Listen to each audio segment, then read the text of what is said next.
outcomes are credible enough to be acceptable as a basis for forming a legitimate government.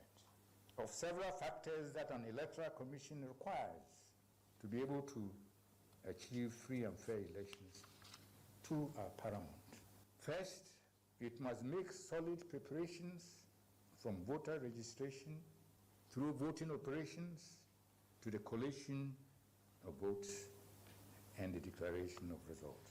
In doing so, it must pay particular attention to points where the election process is vulnerable to adulteration. I'm sure that the Electoral Commission is aware that most of the election controversies in recent times have centered on the counting and collation of votes.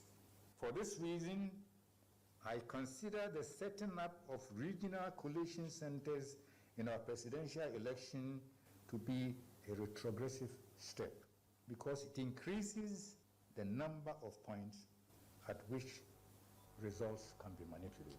I understand that we borrowed the practice from Nigeria, surprisingly at a time when Nigeria was seeking ways to send results straight from the polling stations to one location. It is to be noted that Parliament approved the practice.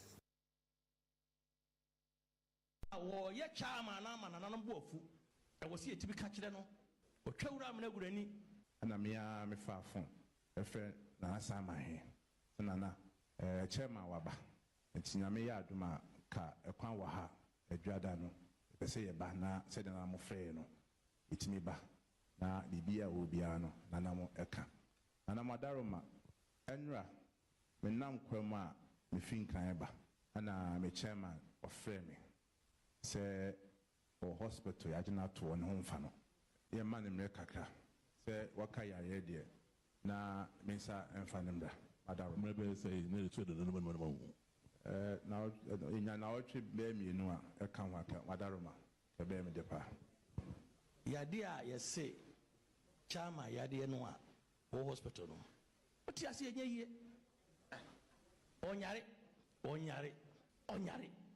ana 2 weeks so a yesri yade no e malaria typhoid ni am school duty yenya hu yare kro yare etu se 2 weeks no a enye yie anaduma na asem ni eye ni bresam na ye ka no chama wo ye chama na manana no boafu e wo se etibi ka kire no otwawura amna gurani wo ya wo fine onjare enya asem wo ntina ka mo sampa wo station e kan sama kese ni po yare ni station lawyer pa ene kasa sei eye ka mu lawyer na se school mu lawyer e di asem ye kan e tin sem a waka no wo se obegina ha na ye ti asem no ye wasama na ya ka kire no e haya na post no wudie waye kese nyina asante memu a na adam ye timi kan kure waye wontumi nyina anya ha beda ye yedi sumna so to ni say isi wo hia untumi unia na asempa asienti ne yatwahye sami mi sei bebia me wura de metena minima sam kro minim yati na de ba bie tikami mi susu se anka ye na nakokoso o me kasam na mayente na mo kwa mo ka ka chere se ye kwa ya asema ya ye de yati ni na ye so ya fa ho adwen ne ne de abehia aha na semba kono no na ma ye hunu dia ye de asi because me na me ni hobi me kura se won so me mente me de me be kuma se na me be na mbeti se ye hia na se me jansu hia de a e wo se me ba ene ye wa nti won be ka se nkro me ente sisi eto so bio ye ma obi an fa ye se ka nwa na nka ade ye wi afia na even bibia so bia ye na dwen se woni broni be kwapam ye ne ka se ma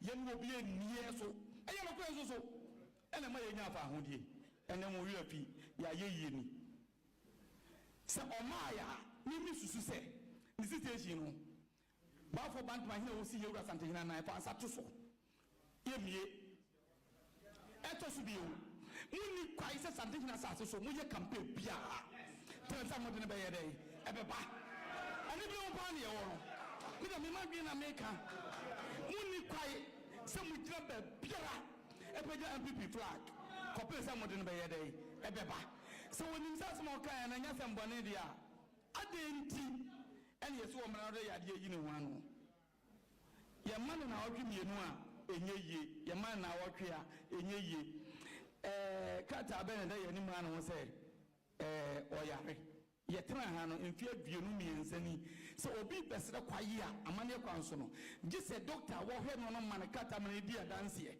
enti ye som so oyare enyere enye ye asem ye man na ho ma ye wo mfa buche mfiri South Africa ma ene na ga ye te ya no yere ye wada nkwa so de ono fa nyansa be ka je se oyade no yenso so ye fa nyansa ka chense ye wada ye de ye hia no na se wa ma na no me se ba fo wada ma o ma kwa me nkin adwenche no omi kwa me nkin adwenche mi su se wokote na ho no nya se ma no se dan ko ka cha santemani o bo se buri ba mo she na ma no de na ye nkan wa se na ka keka enti mi de ma bi na ma kire no me se nka ye me sanka ye ni beje abese kwan so yare sabi se ne kwan no kra ye ntiase na otwumi ni mfama no a o se ye peda ye ne de man no oba de de asem ne se ye hu nanim aye nka hwe ye sire ye rabant mine ye man na otwi o yare a krata amade nanso eye dan bia o yare ampa na otwi omra onya bia anim a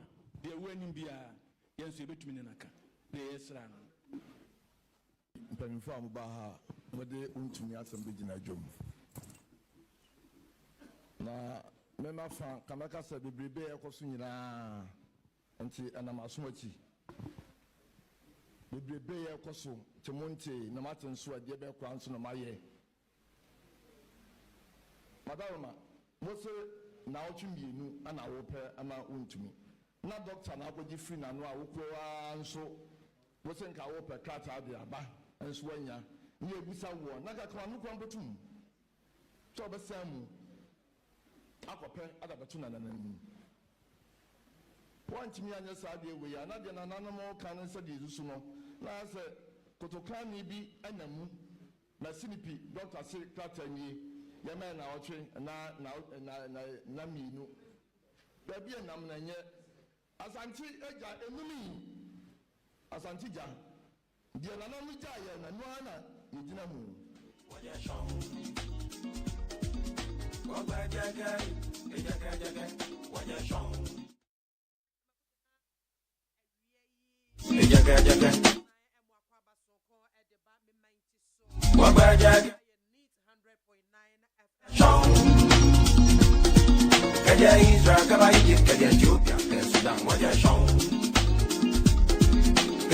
Production crew I crowd the Jordan Aduma Jero Saju my friend man and I have Safo.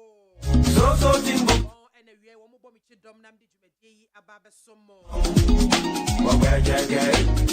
I was a naya banada. January was to study no me and some few me no and I. It didn't at the MAAME BIAMAH me a friend BMC1. As a woman gada. Friend me a major so. I'm so Janine and I made you my which I'm if it's abrico said no 9 bebo no 9 bar ula Michael na pamfo. Almost so bad Jedra na Omaji tata Eddie Akufi. And then among your seven comma ye babe bono ye shebi bika crabia siansana bedafo atna se na yet me Eddie and come. Need to say afi 2024 ye wuramu no eye abato afe. Sanya muamani tuya campaign no ashase voices bi amebo boy ye. Wankasa mo hunia boba. Mo hunia eko. Nano mo ayefo so ayire wo mo to den so am dom na besi fo. Wo mo magana fo mo mani entra wo mani nton. Behwe said baby ade so ahye no wo mo de be hye. Anya sa de be frato ama niema nyina yese enwanyan. Basa so so a ene niema be ha. 2024 ye abato afi ye nyina nim amanyosem ebe sore ne nan so campaign ani a promises ahodo bosha ebi ma da na manyofo wo mo be hye e wa fi mu e dia confuse Ghana fo at me kan na wie ma atowtirim se enye confuse kura na emomunofo ani to fom na hwe ne anensam a wo kan anya bia se ma chance se wo mra obetimi ayemu baako ame ho ate betimi aboa Ghana fo ana why na ne hyehyɛ ne bɔhyɛ a wɔde ɛba no kwan yahodo a wɔbɛfa so de saa bɔhyɛ na aba bɛyɛ adwuma no obetumi akyerɛkyerɛ mu yi akosi ase ama Ghana fo ate aseɛ hwɛ no enni sika akyi enni kɔm akyi enni wafu akyi sɛ sika a wobɛgye no ɛkɔm bɛde wama wankasa wobɛnu ho kɔm bɛde wo de wo ma no wobɛnu ho go sika a wɔde bɛma sɛ tɛfa 400 cities and 1000 cities wɔde bɛma wo a eyimfie 9 kwasom na wɔde wo kom sɛ ne wo pɛsɛ wo gi sika de ne calculate your hospital bills o school fees ntade on bɛhyɛ aduane abedi ensuo kankane aka everything o rent ne nyinaa bom e calculate ne fa ma no so otimi tua wo ka mfie 9 entamo de a beto ama wari azie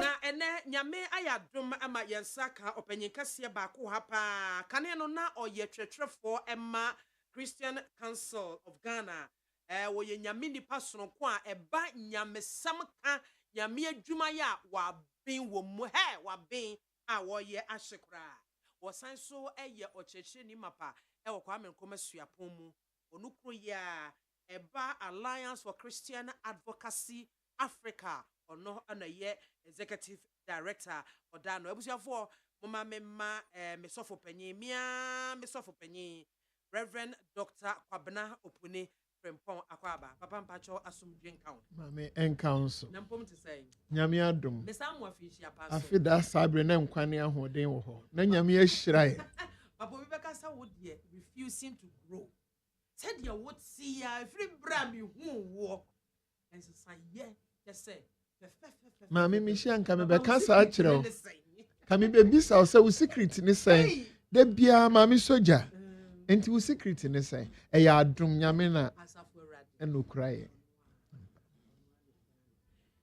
papa we de ebre no ko esanse wo so kura no wo pentem pa na mia na media ne den ena matwen wo aba be sha no mo ese eti we de papa wada wromo Christian Advocacy Africa yenim se mo ye Christosum adwuma ku anase Christofo asofo mpanyimfo na afenso no enimdifo a makeka mo ho abom ena mote sa akui di important ena mo ye yo mame na mo ase ne neat akwanya mo de amayenji ampasa ne waka ne ye asofo na fe university akyerɛkyerɛfo na yeni Ghana ebi o Ghana ha ba ebi o Angola ebi o DR Congo ebi o Rwanda ebi o Liberia na yembota ne say yebetumi de yenjidie se Christopher ne niema ye kyerɛ no aba.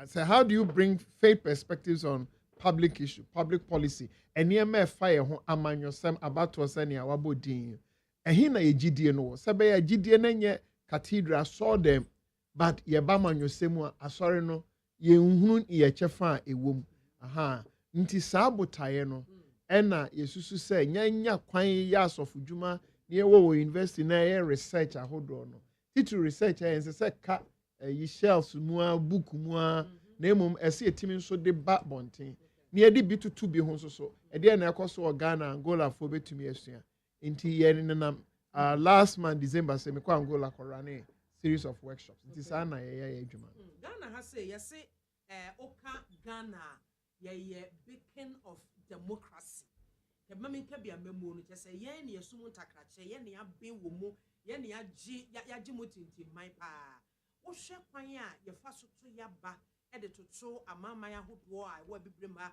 etwe ho hia ho a Ghana ye de musoro ko ye ye die ni se wo hwe reporter mfie be se duasane Fourth Republic yi ya to aba nwotwe se wo hwe aba to nwotwe na ya to no reports ahodo a European Union ya ye to aba na ebinum fifi aman hodo so ebehwe ɛna yɛn ha nso kodeo yɛn nso yɛhwɛ sɛ wohwɛ reporter Africa Union ne European Union ne amama ne yɛn ha na yɛ no a obiara deɛ ka sɛ ɛyɛ na ɔmo use brɔfo relatively peaceful fast say dwuma bi a yɛyɛ ne sɛ saa report no yɛsua ne nyinaa yɛhwɛ ne nyinaa mu na brɔfo a wotate ne sɛ ɛwɔm sɛ weisi relatively wode toto ebi ho a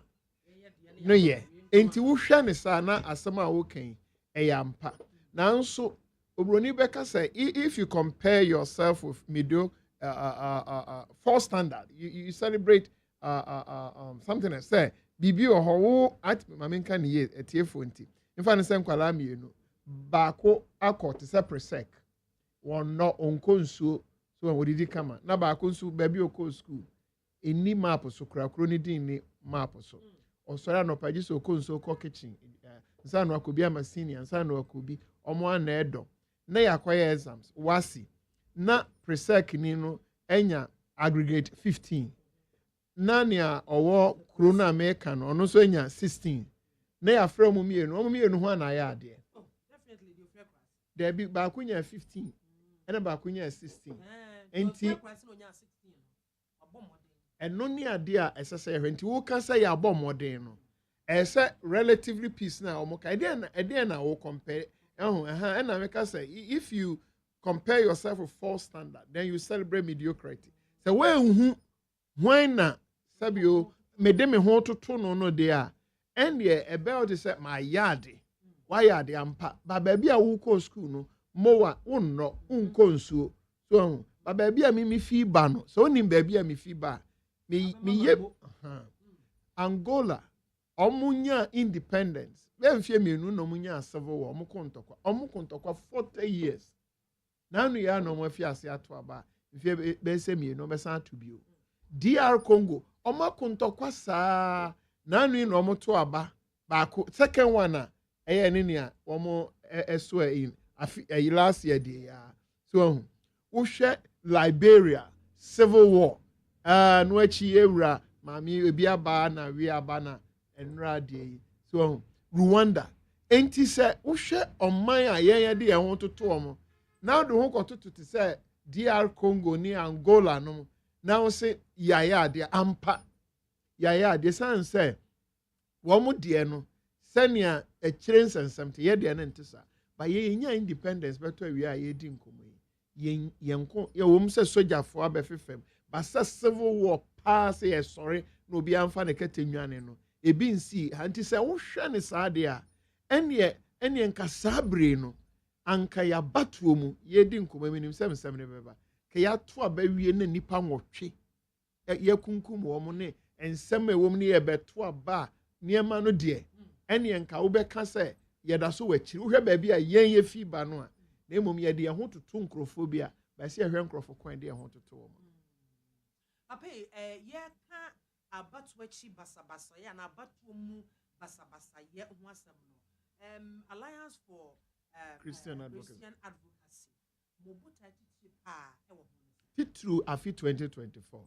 mame me say under Fourth Republic in fie be say duasane e kan no am so bi abete ase a ya to aba be nwotwe no se enye atiefo sabio mo amukurakura yi mobile phone a Google ye electoral report about one watch in a beer report no there's a paragraph a kind nipa do ewuye e bi cry a by election across all the 8 elections yes since ayaya Ghana han e beer nipa wu nti na wasama wu bisa including some by election ayawa so ka ho aya one constituency kra no na won e be hwe yaba no bi no report a o ma twere nyina ewuwu ne basabasa no akọ report no mu ade ese ehaye ene ye mpanifo no eyabakosem na yeye bi akọ binum na aye na aduru so ye dia ye ne se ye dia abato bia ye to no sabio obi di hye so ye okunu so ye agya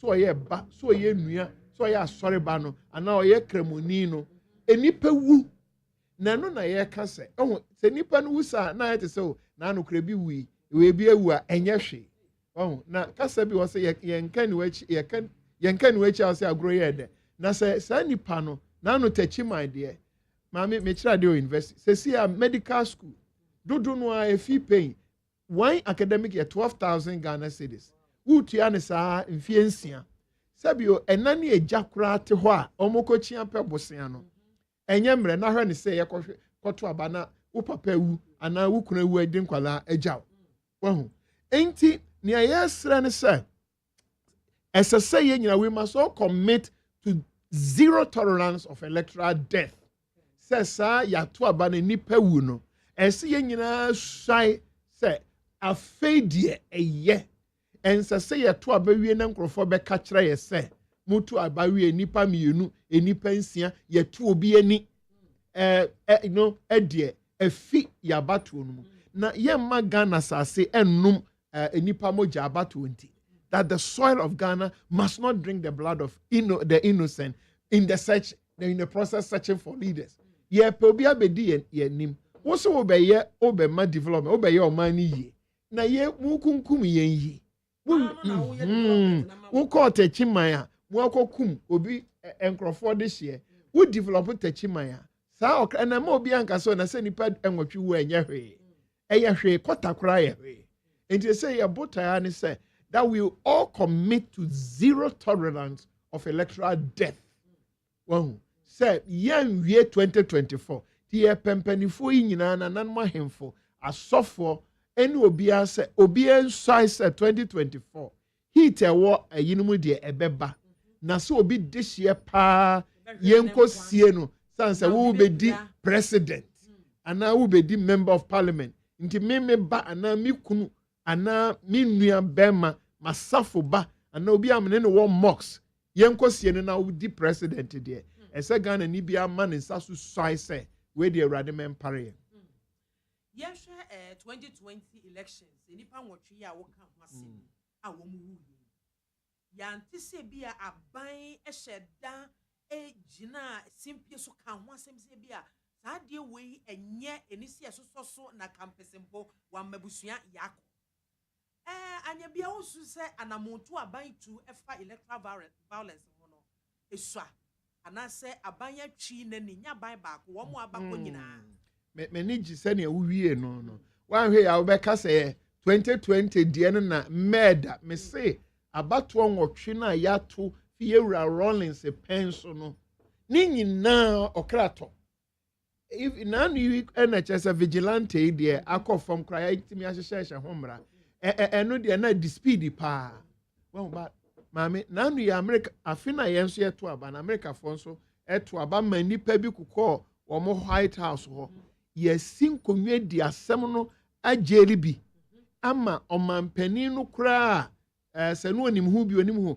ya frɛ no atena mpanifo animu a ye toto na no so ahu enti ye den na ye de wono kra obi anguba omko sese ade na ye de ya ye na ho a ye nchi obi a Ghana police for sabi obi ewu ama ye sie no de cement akata so wo fie omatimi ahu akohu edan room ko akotu se ye se wo nchi wo a an tachima de ohu but ye die idie wo che na no obi nye police panikra constituency chairman secretary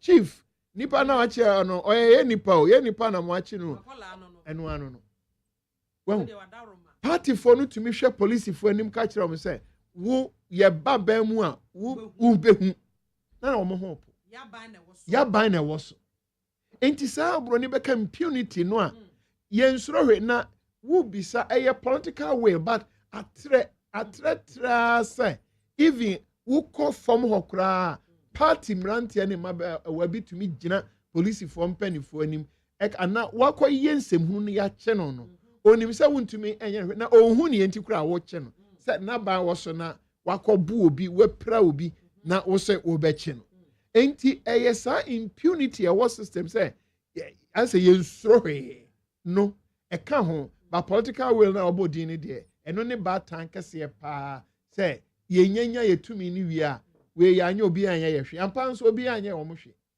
sadie ma be de be fa so a ye betimi asi ano esan se me nkrofo e na yeku won e wa abato wi etumi so ma ya beta me so me bopo se da achi bi eni achi mi nya chance bi a me so meto obi so were ma be ne be fa so a sa ya wo be firi ho no se ne be ya yan carry no forward ahani ade a ye hia credible peaceful election a collective responsibility se o pesa abato pepe ye bemu asumdwe bemu a ya ye nyina de ani hwe yisi nkwa de no betumaye se ba bi abato redu yisi nkwa ntimi nwie mu ma obia so ahu ye nyina na wasem ye ebi abrinti ye mfa mienu pe na nanom ahemfo se omo ye campaign a wode kasa ye ya omo kokro bi emu a omo kwa ahemfie omo ko omo kura omo achede na omo akọ yakoyi ye ho akire nana na ye de bibi aba na nananom abompa ama na emumu buemu ade na yagigi nyina awie no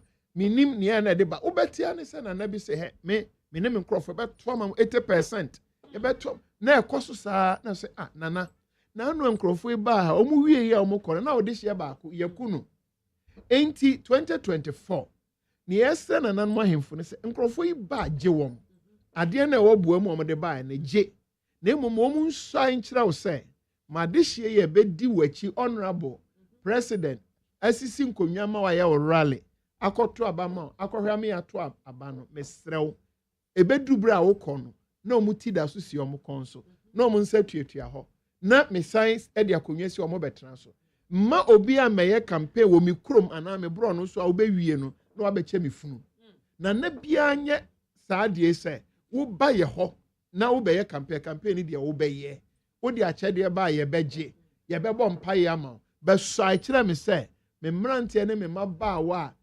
di wachi no wo de 100 ohakwa wo de sign aba a omuti susu anya so beba na obi ti eni ho na obi nsani ho na obi ani eni ho na ye kochia pe obi ho adaka so se ya nhwe ni sa ye ahemfo na se bo oman ma no ho eba we no de omo ba omo be konfie na mfie nwotwe ba wo na ne de wote ho nti wo gya wa de hye a wodi wo mo so hene no na obi fi abonten na bia fried rice bi any 50 cedis bi na branti adacho bebo bra be hwe kuro no ni ade no koye campaign ade no kohwe abato so na wa ama na ese onipa nwotwe pe ye to so ese asofo any imam omo ba se ne omo kwa hemfie no omo ba ye honso omo ba so dem omo ba ye nso omo bra ya chede omo nyina ba omo so boa mu ade no ebi ba ye ho na wo de eso a sofo no start bobom mpa ye bi kura odwene ho a wonte ase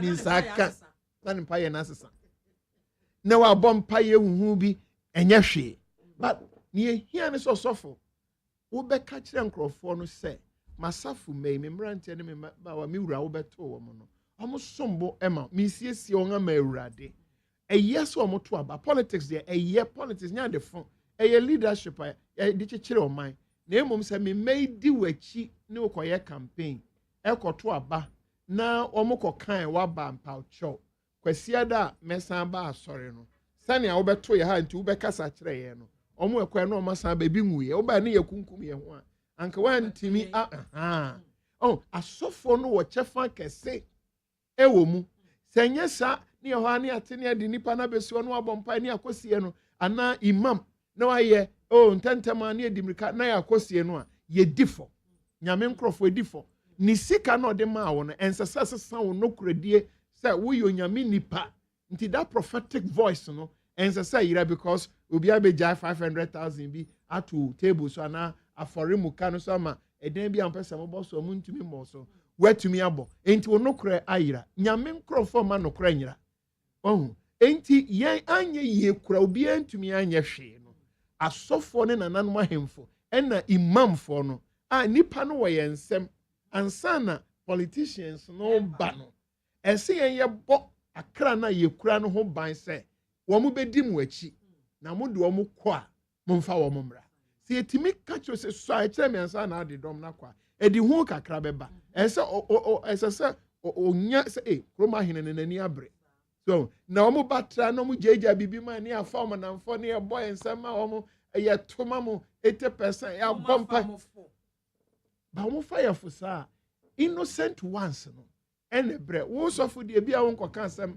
eme emfa ba mo nana kra de bia obi antumi ma imama wo ho no ebi obi antumi bakwala no timox ho no de aba bono a ebe ye youth for na wa saw them ho na de aba bona ebe ye na politicians no de ne by a basa asofo imam ahemfo yedi nipa ne hwam we ye chefa asofo ahemfo imam e wo so omo ye e de boabo omanfo no e ho by free politicians ho ye ne ye mabuno no esan se mpempi wo behwe mu awre ho sam ne se politicians nankasa busuafo nka ho wo mma enka ho wo behwe ne nkrofo mma ene wo mu use wo mu to cause these violent activities it die ne ye ka kire mabuno no nso wo ma hwe ho to na mo 2024 yi ne ye ese etia se ankanya bone sa brantie bi ewo krom na ebi a anampo wo wa asori owo mosque na pani bi honorable bi aba mi beye MP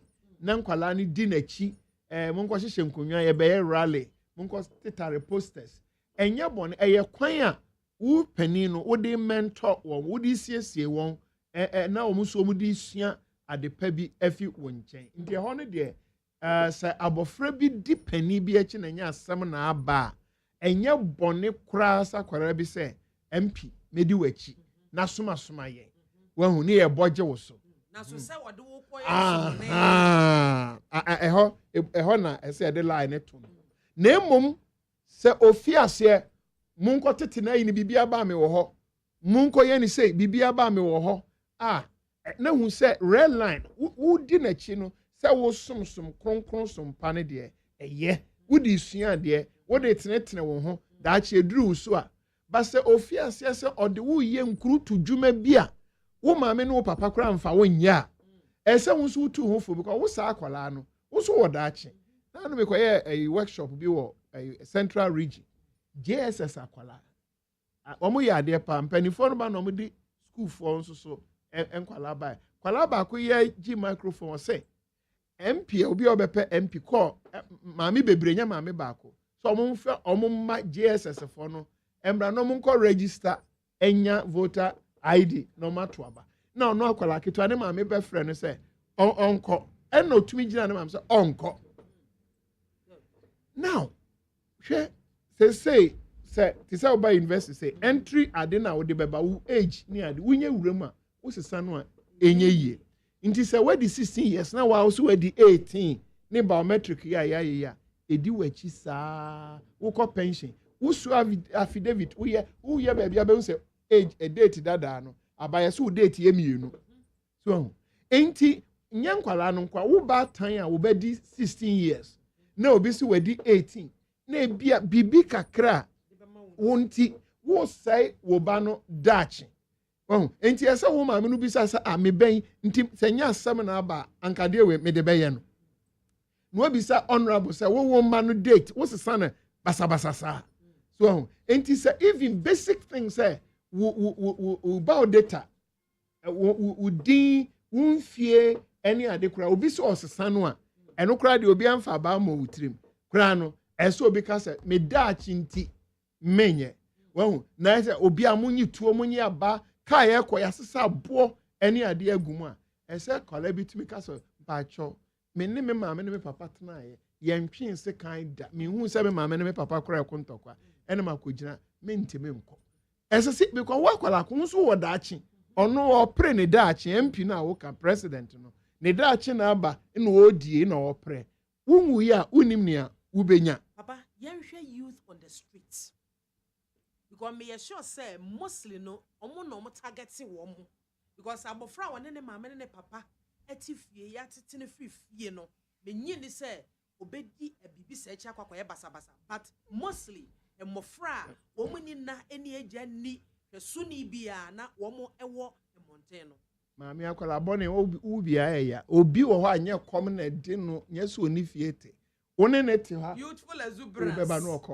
ubeba no ko pa enti susu ka se eyampa nanso nkwala na dida street no kura bitimi hwe om ho yie ye om ho awiemfo wahu na sabi om ka no ba sa ye ne ye hwe ne yie eni ne owo street mu a wodi akwala ko no koye no dwene wɔn ho dɔ wɔn so ahu sɛ woyɛ nipa papa leader papa ɔmanfo no behu ɛnsɛ sɛ obi wu ansan yɛhu sɛ kuro yi president ehia ne asomasi na adeɛ ɛsɛ sɛ yɛsuro asɔfoɔ ne ahemfo ne imam sɛ yɛato aba wie ne nipa nwɔtwe awu ne yɛahyehyɛ ntare fitaa ne nam asɔɔdɛm pagyapagya nsa ɛsase ɛkɔda nyame ase wonsa ho mogya wonsa ho obi wu yansa na wodi president woyɛ mo nhyew wɔn mogya su nyame anim sɛ papa wei president nti ɛna me sorry ase wodi ne dukura kwala bia wɔ ne nyame de no yɛ enti ɛsɛ sɛ wobisa wo ho sɛ menam asɔɔdɛm mu a mi pagya me nsa hyehyɛ ntare party ɛyɛ thanksgiving service no nipa nwɔtwe no a ewu wɔ election mu gya wɔn ma hwan so enti mpanimfoɔ na di nipa no nam so wɔn wɔ street mu o so wɔn te adehye fie o wɔn anwiri nipa ho wɔn nwiri nipa nyame ɛde wɔn ma wɔn sɛ nka wɔn shops na wokɔku akwala wiɛ sɛ ɛfa Ghana ɛnhyɛ wɔn sɛ nti na wɔn bebree wɔn ba aban mu a nneɛma a wɔn ka wɔn ntumi nyɛ nkurɔfoɔ mo gya esu gu wɔn so mo ma yɛn nso 2024 sɛ bia lorry accident yɛ kɔ rally na nyame mmasa ama but lorry accident asi na obi afim anyɛ no na meka so ho ana bi akwala bi akɔ gyina wia so a wabrɛ no wa collapse ɛnyɛ no na meka na sɛ pass wɔde tuo ama obi atɔ aboba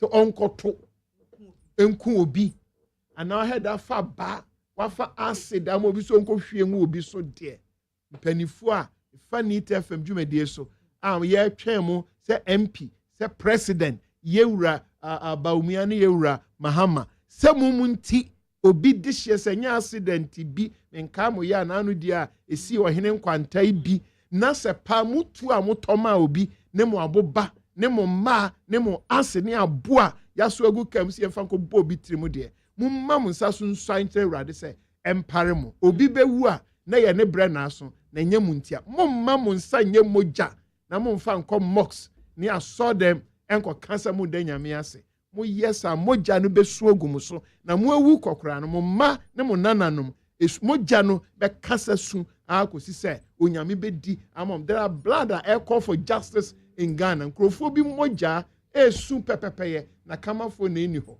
ba mo memfa mo so baba ye hwe sentwerefo so ye chefa esan se me kai Rwanda ne ekɔ so a sentwerefo di mu ma em se Kenya kura so 2007 2008 thereabout and also so sentwerefo na ye hu bom die na wo sentwerefo wo mo ye se ne ebe ya basabasa yo a ekɔ so abatu mu no enko so anko mami se Ghana sentwerɛ adwuma no ne basa ye be se miensa omo ye aban de no te se GBC wo mo ho se o masem ka enye din ena mo nso a mo wura num bi enhyɛ da nyina nifa benkum de adwuma na mo yento obi ya ba ha bi mo ha se NDC ba ha MPP on be kontokwa a mo na mo pata na o ma sɔre kɔ ena ye wo ne etoso miensa ye party fo no bi ena aye o mo studio mo de ye party adwuma nti wokɔ wa yenka no kora wo ho ni asa nipa ko no epe na wokɔka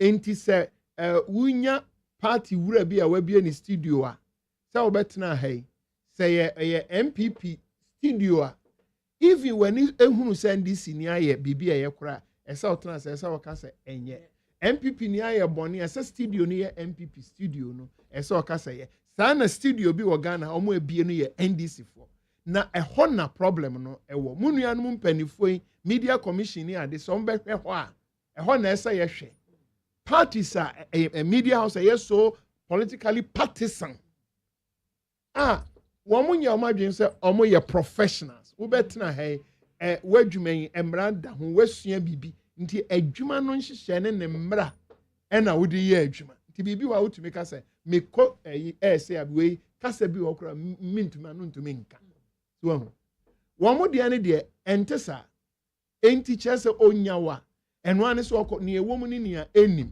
na ɛhɔ na sɛ yɛanhwɛ ne yie a amaama no a wobubɔ din no saa na ɛhɔ no de baeɛ nsɛm a ɛka baabi te sɛ GBC ma yɛ aban deɛ no sɛ ɔmo yɛ a ɔmo hu yɛ wokɔtena na wɔyɛ saa koro bɛpam wafi hɔ ena mumu ha se wodi patapa bia betena ha moye da omumu bi betena ha obetumi ka se wo to aso yesa memu wafi ha ko mo mebi mu sore koda ebi o ha party bi si ha yensi ha bio omo aso mu nsi omo kokokokọ ana o masan aba omumu yenu nyina obi a ne mo akontokwa ye koye mabio nso na o maba but womu a eye party for no de no e de se wutie ho a ya na edin kasa kwada ka kire pani se wo sa branch se bi hwe ba bi a wufi ba eni wade sua ni wabra wa bo a wugina ade so e kasa kire pani bi sei wahu enso esan se ye party adwuma na omo ye ntia no de omo nhwe ho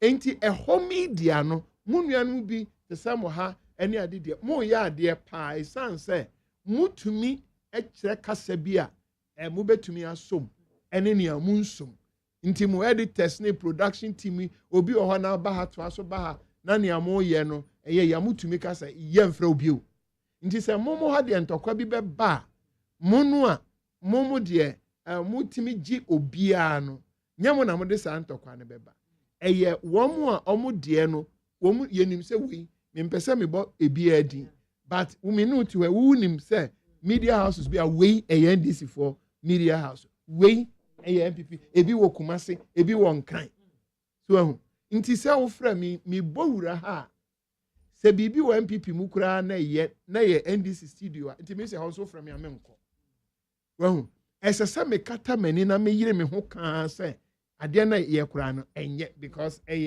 NDC studio or MPP studio na ho na omo frɛ na wutie nsɛm omo kan dia eni de bi wo ho agi se nyame bam na se mpanifo na hwɛ media adwuma so no ebetumi na sampanifo no so nyame ama usika na watumi abodwetire wa bi adwuma na ye de usika udwetire investment di ateme kansam ese no woda ese wani wu ewo wutirim se nto wo fifire eso aba eni atemdidie na we woda wutumi na omu wie nso omo ne na maso dem we bie studio we paama ebi di ahemfo atem asofo wunye twakọ ba bia enye wo mo ho ne dia omo fa ho cho eya aginsem ho na problem no enye mo na enye state sponsored aditi say GBC no na that third group na eye partisan media houses no na ho na mama na obodin sabi na bi wo Ghana ha na se pani bi bedum sa agya no a wanye ntem traba ade na omo ye keka tribes weni we bomu no wo sesese wo tena ha ya wo mpon na ya fra ka cho se jane a wo ye no so wo ye bi wo GBC GTV o be stop but e ho de wo ya o mo be bom nsema ma enti wan hwe yi a na tekrejem no na media for no eye on the part of first political communicators indecent language as a hontie kasefi kasentri then I will catch ebio the same here can say wo do lie tum no bi ba na o start na no president no straight ebi okwa wo man nto aso munua no bi ade amoye na abrante be bia start afi no ntumi nto aso na mo yi wo mafi ho mamu nyai nti omunya hu se BIAMAH wa hai wo ba ni program so na wo be ye saa niema no bi so mesa konia di kan ye no emfa no credit say mo ade aba bloggers ni ade enye kura wahu because say ni omo ye ni se bu hani pa ba ko mobile phone bi mu kura 5 ebi mu kura 6 titisa no pa mo morning show yi ofra ha so enti ni amu betumi ayabo o ma asumdua ni say ni ye no credit o kan meti and ye wo be frɛ 10 times a wo bedi obi mo bi ansa na mo be start kura no mo aka me free etiefo mo amo frɛ no asɛm na meka no ɛna ka ni awunim ɛna ka emedidi obi atem ss wo start meyi wafi so mo yi o mu fi so nso da baba bi na meka ne de BIAMAH ɛhɔ de ni omo hwehwɛ ne sɛ in fact party communicators trick bi ɛhɔ ne sɛ omo hyɛ da wo omo do be ba betena ha wo be ye gentle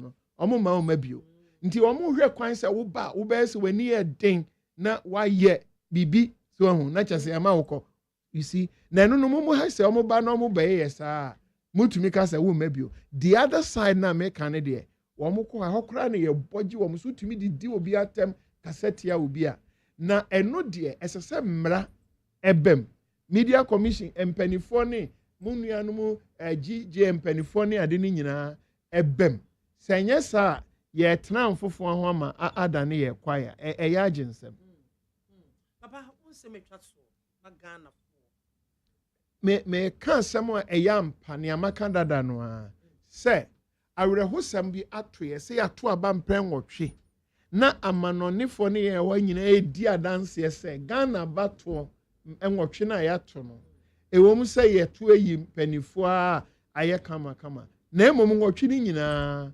ye tutu nkrofo ani eprepra nkrofo ekunkum nkrofo mesre urade se ye koye nim na brofo na mekan na mesa kabio Ghana Nibia 2024 we should commit to zero tolerance of electoral death, that the soil of this land must not drink the blood of the innocent due to the search for leaders. Ghana Nibia nsai se abane de yebeto nemum yemma okra bi nhwere ne kwa esan se yepe MP ama mikro ana yepe president ama omai and moja dodo a omai asase anom no eye yemmo nipa ho ban obia mfa ne ho nyim abato no ben no yen sori se merima sojafo ne yemmo yemma ne yenananom daache ho eban papa here da sewe yo miss medamas abusia for Reverend Dr. Kwabena Opune Frimpong ena otesi ene no ebonkomo ono na executive director Eda Alliance for Christian Advocacy Africa eti yebebie phone lines papa ekode but yebebie phone lines na mamo na mo so kakra mu woka efa abato mu basabasa abato mu sakasaka yo ene honkro ne ba no nso so mo a ne yede mo ye mo a mo be frɛ no mo a ene yede mo ekonsa ntokwa no kototo abo kototo atuo ene honkro ne ba mo ma onkasa nkyere wo mo yentu yen hofo because sebi o amata aba wudi ufi asem di wunkui a obi mfiri baabi emeka nkyere se bese nkobotuo obosumesi obenten kotiti ni posters koto ebo obo ne ka mu osai ni wei koye saa ne ma wei no enkoba so saa yentutu yen hofo yentu yen ma ne yenuanom nkoma so efo yamfa yen ho ankohye saa ne manum amada biara da afi enfie nan bia yeto aba sakasaka ebi pra na ebi so ewu fm ebe ya pa se ebeba ne saa eti moma yentu yen hofo na yeda papa sepa ewo saa efutuo ne akwankyera wodo de amaye na afi so anamon a Alliance for Christian Advocacy Africa womo etu said ye be on be yen kyerɛkyerɛ ama Ghana fo hunu hia sa aduane edo aduane de Ghana de wo msa ho kyerɛ ho but Ghana de wiase de denti na sa opepere ho na ukowu ware ase ye se ko wia ballot box na adi so denti na wo politician ne ba ne busua no wo fa ase wo ade na o ma ne wo fa ase ne kongo wia ballot box wo ma no koye basabasa e wa batu na wo amata aba wo maame ni bi wo gya ni bi wote ne ba dwene ne ho wo akoka aba abeka mum yentu yenfuo ebeboa ya ankasa 0302243540 ofre na so efo adwentre. Hello, good afternoon. Hello, ma'am, BIAMAH. Good afternoon. 500 to say. I am one for me. Ma'am, BIAMAH, say, wow, no, say, no, me there by your Papa, a year MP. That's the I book man off. A year free or Sanko or Montomano. Fly in Bisamakum, another. Ma'am, BIAMAH. Who sell soften the Casano or bomb my basso? Mo ya this FM, need FM. Okay, mo ya dear papa. Don't talk about my basso and Paris. Oh, man, BIAMAH, do it. Asema, and ya some for no because only Pacuno car or Betching Assen because him. I hear communicated style, Moba, will you know, almost can't out your sense. I hear red on so I ya dear papa. Well, see, Yama, your phone, young fancy for. Now, I say a bar. Muma or being conscious of Mugota ballot box. Derby, first let's see. Once next time, see. Yahu. Now, they say, dear master. So, because it was a cofa ballot butter. Man, that's what I am. Man, the back another Yankofa.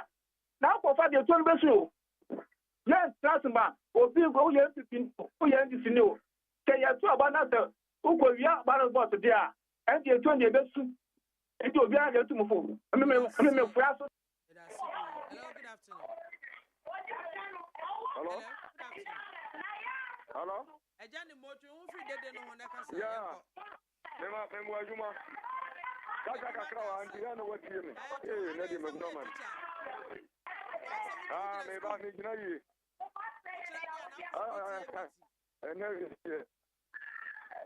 Mwaka sa papa. Na mimi gina weje mimi kotuma. Me kotuma ba na makwa kwa shede ma banja biziu. Ejani mo.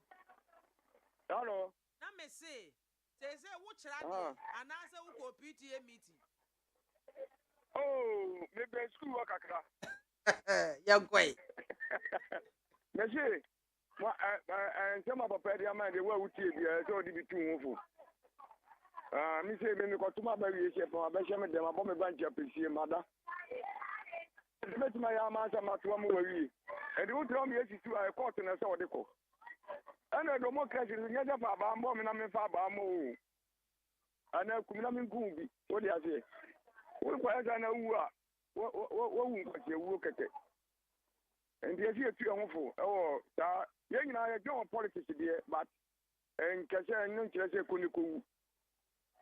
Bye bye. Medasipi. Hello, good afternoon. I'm to Mamma Marapum today. Eradi adumo na mpacho swe. Who you see from the Madina? See, uncle. Baba. Yes. Mufana away the day we more in the mouth. I tell him number 15 into a boy and a ma on Mill School. Mamma. Na wo ankasa wo kwakoto aba na munia o ka cho se wo ko wia balbo le yinku na wo so ko wia ni ye praw no wia ndo odi ne ma akosku akasi ne number akwabutre o yanka ne mbada na wo ko wia balbo ni ye praw ne wane bi wo buseni bia akontesi bi o ma de ma ye eta asema papa no reka no wo menye fanye hu afutu okoto wo bi ko de baby na duro men ko we bale box na abatu ye tumo bi nkan so kokoko ye wo na wo su dimika na kwa ye amu me prawo na wo mu hia on hwo chi kompo de no be prenda me na wo do ko hospital mpo na wo mo force na wo betia asa on tu bi ka abatu amafo pepe wo amafo nya sese amafo pra bi se ndi ye fi wo mo mama wo ka wo bi okodi demonstration ti mu ye pa na ni e ti owie ne ye ko be jano because the entity no power no dem yem to no di wuye dem ya no no uja yo ho no di wuye ko so man kasa no enti obi afentu no hofo se okoto wa be wi a kopo ba bi tira me ko we ball box obi ka tira kokko ama nkokko yes la ma fu ke woni ebusia ko won kasa won nya wo woni ebusia mpa won kasa na wo no woni ke won se ka tembi o si ne pa de si ne ba ya won kasa so bo ho ban so wo so bi mo ho ban ya wo boa. Hello, good afternoon. MAAME. Oh, Bakebi, Nampacho, what to say? I come the anchor, Nakadiaka. I mean, ya be fine, uncle. Mamma Dase, me pacho me wono me Edinkai, or Penny Kasai Waka, more media for more party near the me. Media for it default, Cassia Pa, Name. Conessa one and a woman a sort of one so na me media for the no and say mame anani ya SD for as well my propose a bid the Electoral Commission and him say yes DT near which is very good. In fact, me tea and one more proposal date here was here to know near the most central for baby what the macro for a cook na ni pebi a year interview no say Ghana for say Mammy, on Tiasia, then on Kai, when Nimni Timun call, and one as I na Cosiada for a bay saying, Uncle to the same year. Now, Mitiana Mira who say, any panels of Wubusa Semono, so no, what I ate the SZ for that 1 many panel Casa. But the Nipane Casa Wabra, 7 years on Tiasia, 1 dear big that. wonim ho hwee ne yɛde microphone atua na no sɛ Ghanafoɔ akasa ne yɛabɔ akyerɛ yɛn ɛyɛ focus a mudie gye sɛ mugyae saa yɛakɔbusa Ghanafoɔ si sei no a sɛbesɛbe mefrɛ no aniha journalism ɛmfata koraa because nipa na obusa no ɔnte adeɛ no ase wo so wonkyerɛ no aseɛ ne wabusa no a no wɔkeka bie ɛku yɛ anim ase number 1 number 2 wɔn mo asɔfoɔ ne wɔn mo akeka ho sɛ asɔfoɔ yi wɔn mo di fa kɛseɛ nneɛma yi brɛ ɔkyerɛkyerɛ sɛdeɛ ɔsɔfo hyɛ ataadeɛ no wɔkɔ yi maame hwɛ awerɛhosɛm SDF anano proposal yi omdu kutu hwɛ ne fɛ sɛ de ɔmo tena ase yi ahyehyɛ mmara de ekotia wɔn wɔ mɛm wɔn mpɛ wɔn ntumi mmea dane ani which is good na adenti na wɔn ntumi ntu wɔn nso nkɔfoɔfo ɛmba wɔn a politicians yi nyinaa ida sɛ wɔkɔ asɔre wɔn frɛ so kɔ nyamesom media mefrɛ wɔn ɛnyɛ nyamesom ɛyɛ asɔre do ɔkɔ ne ya no maka ne nyamesom wɔn nyinaa wɔnyɛ ayikramuni a wɔyɛ kristoni wɔyɛ buddhist whatever wɔn nyinaa kyerɛkyerɛ adenti na wɔn ntumi nkyerɛ sɛ wo ɛnam wo so na sɛi ɛba yɛyi ufura asɔre mu yɛyɛ what is wɔn ayɛ bi da dabi wɔn deɛ no awei ba yɛyi wɔn tumi atake stand which is very good ɛde bɛ educate Ghanafoɔ sɛ yɛsesa no a ɛbɛboa wɔn yɛ a wɔn part of nyamesom no wɔn mpɛ sɛ ɛho tekyema na adenti na mo nkɔfoɔ na ɛkɔ asɔre yi wɔn nyinaa president ahodoɔ nyinaa wɔn wɔ asum bi mu adenti na wɔn Ghana sika mmeranteɛ no maba a wɔyɛ sɛ ɛyɛ ohia maame ahia wa yɛfrɛ sɛ kɔyɛ dɛ wobɛyɛ nyɛ wɔn na wia Ghana sika na wɔn wia a na nipa na ahia na deɛ ɔpɛ sɛ ɔde no yɛ bia bɛtumi da yɛ nti wɔn ntu wɔn nkɔfoɔ na korɔmfoɔ sɛ wɔn nso ati mɛm na moyɛ mpanimfoɔ mokɔ asɔre na wuvia ɔman ni sika kwambɔne nso na de bɛma asɔre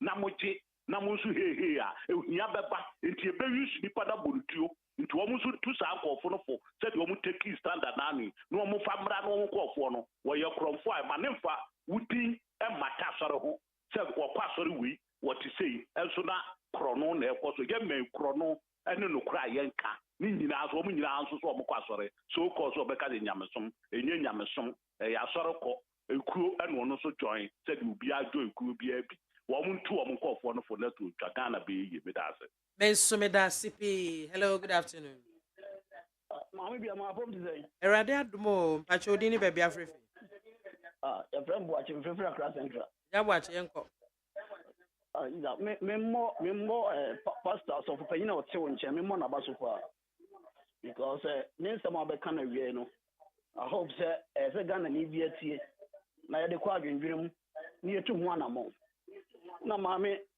MPP Saturday omba beto oba parliamentary mesrew ayo aso central Henry Cote onimunyamfo na stress delegate ento obama no na papa no o won so de hu a say de oba be koyi okowi a minim so onko biem na onfa ne mantutu ye na ayo aso central emfa ne ntoma pa emfra na maame wo hwe ekwan a efa so a entokwa ba abatuma enipa wuo eni say senia me refi month ni kakra so last 2 months as 3 months o hwe ekwan a NDC for mabunu bi say omo kwa akoye training exercise award former president Mahama fie na wo hwe adwene a omo faaye efa etuo efa ansekan efa emma wa bra president Mahama ni fie ho no onti ball aso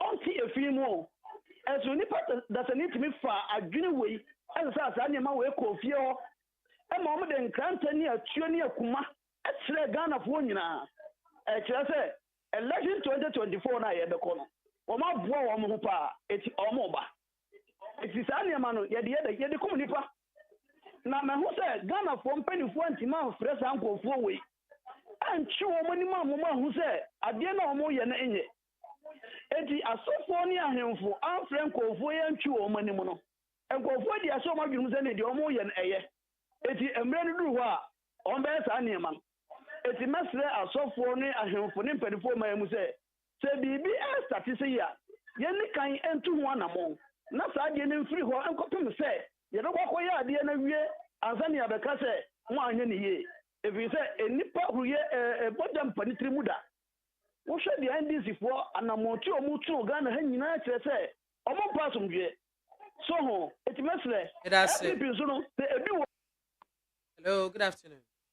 Yana, Baja woman. Yamiadum. Good evening, baby. Baja Ben, Bayalfa. Yo, Ben, Yanko. That's it. Mammy, Papa no Becca, yes, or no. The Pope, Wakasa, ye ba. Na, Mestre, the BCS woman, we must. I a woman about income. Woman about income, woman condemning. And it's in a war. Sabe mede mekasa enu bia mekasa enu bia but sample phone sa no ya chere e be chere we say wo ba bontem ala kasa wo bread bia si boni bia si ihia wa sa ya to aba acha wo Ghana ha 92 93 bijia da ka won to aba bata yesa no esidi but say nipa be wu sa de anaye betu tutuo ekunkum nipa wa ba to bribede min say de hu di sa 2020 election we e ma Ghana change ye moja ye hwegu e wo bra sa moja na di se hwegu no e ye hu pa wutu nipa no so yure jenu kwesi ni sema e ye hu and it's a king who many have a Yakupo Pisa that is in one, and this in a minimum king, a community have no person be and it will be an assassin. It was it when women come, you wish him with your age bimbo, say the fellow wishing him with the win, when more brown box, who will negotiate him. Who know you mean, I mean. What the new question himself? A bussier to Lusu, a bussier and a year by force. She did back a bussier. So you buy out with some wumpo, to be set better. I don't want my silly penny, and won't meet you over. Now you penny, what you send in your red sour with you, or pay you yet. No, be a year that with him. Oh, do what when ya? It will Ghana ha. Yes, Yanam to you. Yanam to, you part of your penny. No, we did be any more, we could be any more. And so we are careful, so you're so your wine. And so we could have done it. Is a which one of 2 years because they are you, Nippon also also. It's about who soon so obey this also with that. Never be an attempt to walk. What's one thing funny? And it's not which will better we leader. Seven who pay leader, and you live on a vessel to 20,000. Me no candy, most of them no candy. Mutu Obama namnyesi. Me no so maybe sorry. Na me nyamema abenya misie abecheche won. Enti wo yo kandi ni bia je wo ye. Kafo je wo yo batan. Wo awofo a wawo mba. Heni pa mo fra no wo di nyame Yankopon de won ama wo acha won sase je wo hwe won.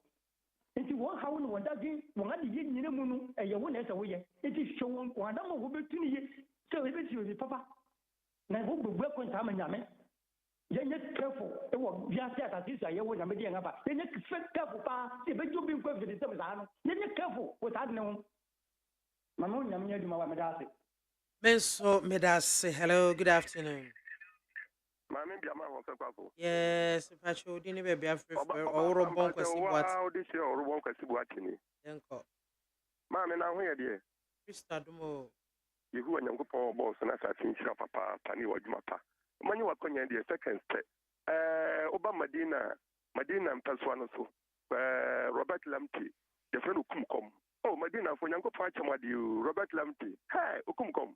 Yamia shamo. But ya no English man from Kojo Kranche ke abodu se. Pade de ne to boy muncha abodu se no nyam papa. Oh, but ya no English. MAAME, I wo be here say, the best President Mahama, nya kire ne say papa Mahama. What be the Ghana kunyada ne momu nya kire say and no boy boy, a shame you see a wee. You ya na a pastor. Sana about what ye. And the Yamanti say, or my more dinty Ghana for better Obama and the only for Nagim. Ghana Constitution, any babiasa, yay to my Mufonia Nimja, and ye befa. And the Papa, a yes or no, and do what for Banno Dinchua. In what now, baby? It was a Ghana for I decided. And I would be in this one. Young now, budget also. Now, me 2 million chorus on the radio so for. I say, Casta, China Casta, yeah, me President Mama, Minka sent Tiana Tag of Timu. If you say, because I did assembly my robo, Mammy, and Mammy and Sacramania, a time boy and your cacatua. And you know, only part of your young for, oh, Sabi, Tafra, Papa, and Coyano. And you know, young for boo, any day, now you're to a banoa. What we do, Kunumu, that I would see. What about we know so much as I say? None of one empty tongue in the marriage. And especially, you're to a bar, ballot boss, MPP phone to Nipafo, NDC phone to Nipafo, say, you're to a bar. Ballot boss, my name to an young canyon, Nipa wedding Kunim, and go for ballot boss, Nyan. And look here, if we know, yeah, show. And you're to about Nipa, Pacho Bibian, Papa, I just read there.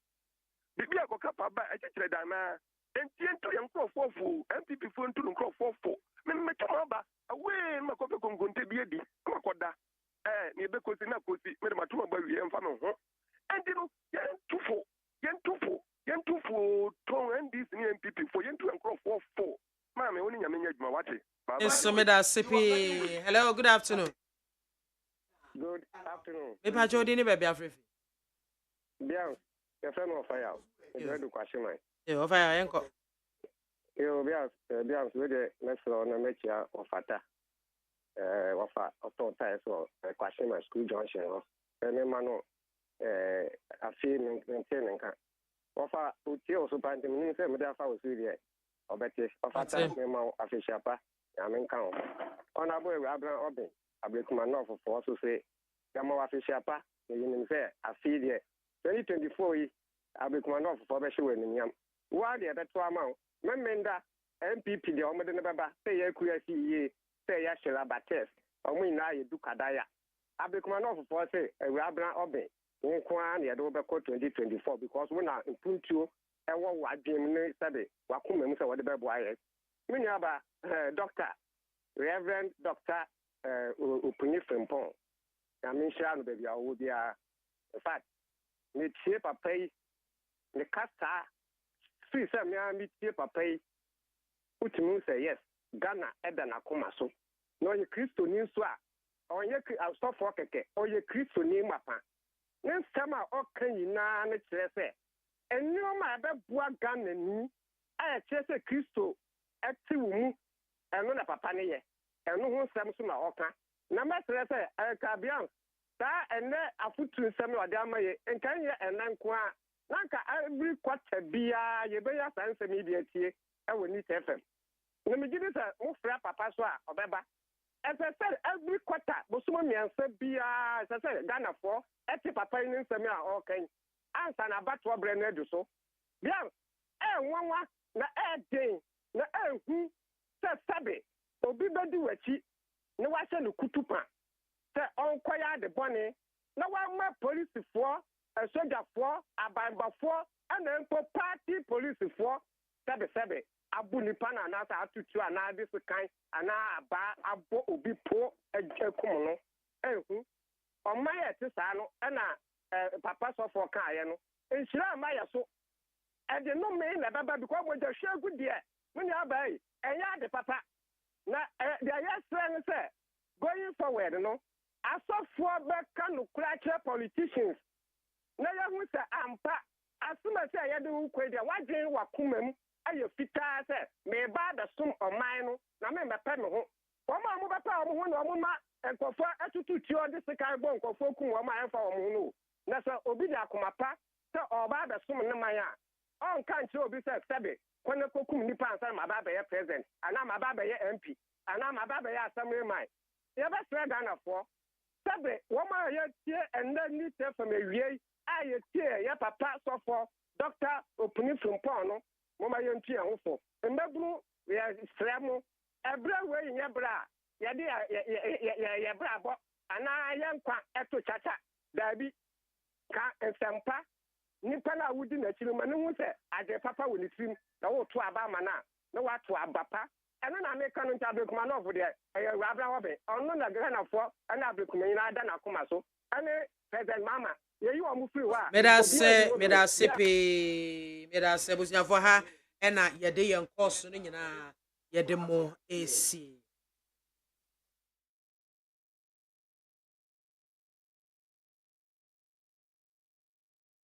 I'm not happy because when your mother send you, when your mother give you money, go and buy things come. When your mother send you, when your mother give you money that go and buy things come. When you lost the money, I mean your mother will best. Why? I say 1-1. I say just 3 minutes or just 1 millisecond, and we are praying about foolish ball. Why? Do you know something?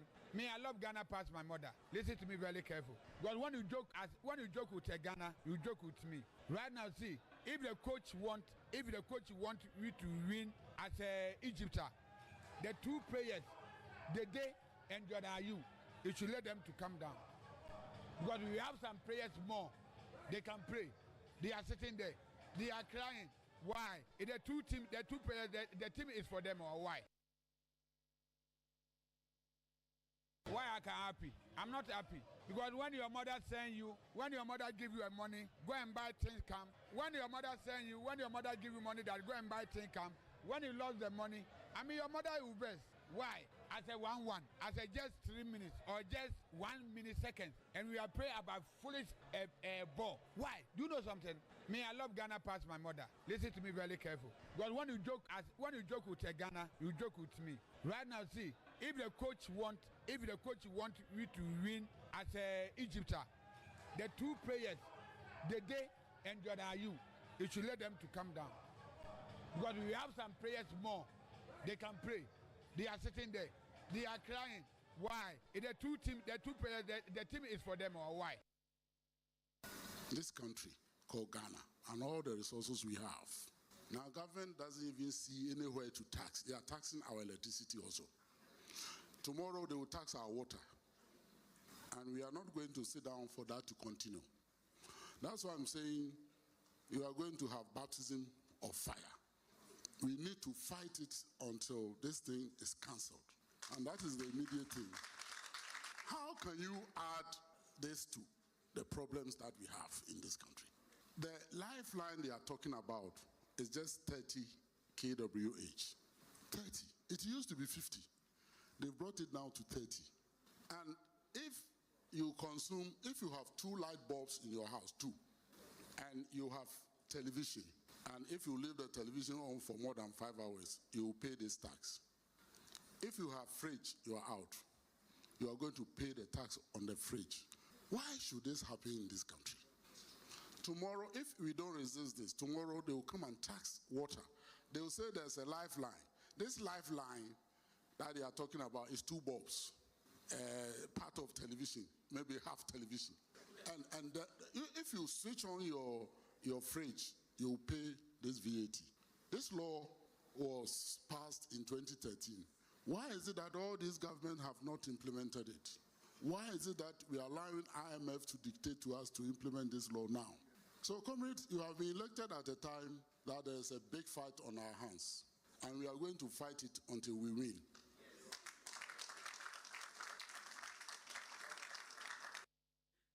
I was here for 100.9 and I was so egua otieno ye kwa maso na yira Adam ona ono ye CEO Oda security warehouse and security or science security expert ye no edi enkomo ira bana awie ye mo ha o meje mo so echia yefo nyina yo etiefo so eje so pa ye hwe boko ensensem we nye ebredi kan a saa entokwasem etuotutuo nipakum ni ade ekoso ede na aban anase Ghana fo yenye ni yi anu ntene ema saa ntokwa no eguso ekoso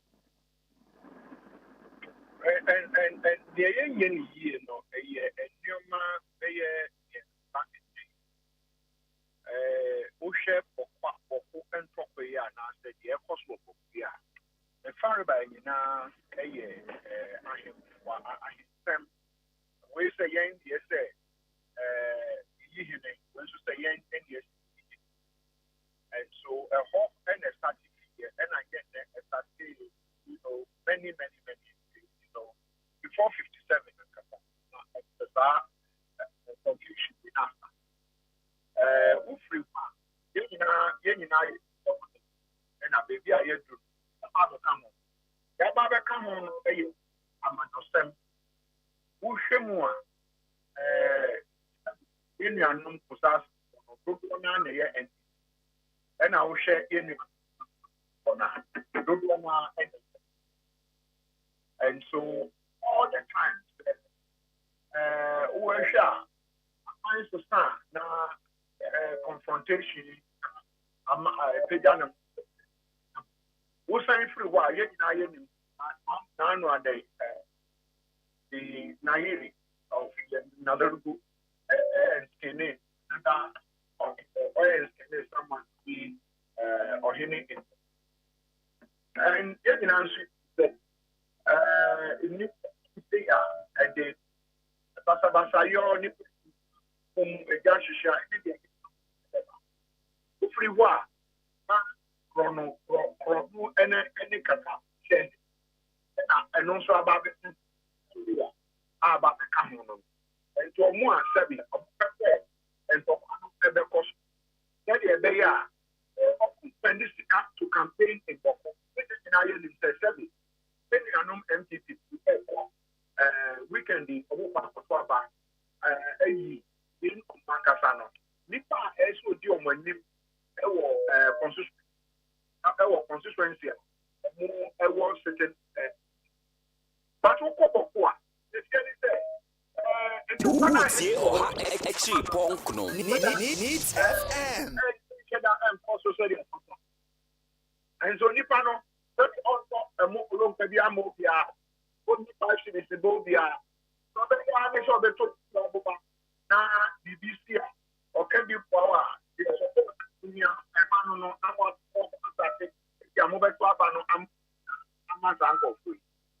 so that play announced and no more said your territory and to any to Abuba. Sebi, hopefully, I do more. I come on Sebi, Gona and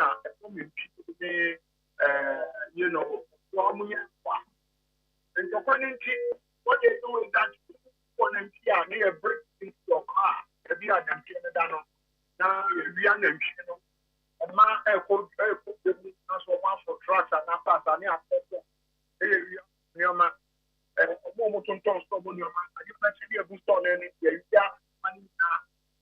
because of the air person, I a friend of we are there.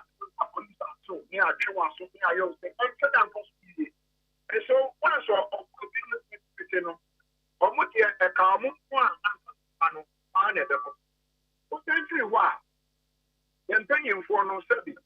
The leaders who are Jeffrey, Nanado, President Nanado, only a president, Osaya Commander and Chief of the Ghana Armed Forces. That's head of the National Security. Your man penny, baby, all kinds of speeches. For me, promise to say before baby, yeah, that's what I'm saying. I try say, I say, a man, and you welcome. What for Nankasa? Idea, because and the way I was, I need a man, I should come. Mebruno should come. And you may walk in our and what I should have and one day, and you can the future James Nelson, and my way, I said, Omoko, nursing policy, what we are, almost in the past, and then keep the view, and so a question as a game among them, because neither can but you hear some more than some. But it looks like that of one person, you don't know how to do it. Nobody knows. Now, one person, and no one miss 100.9 FM. Other places they try to resolve this in a very useful manner, a very good manner.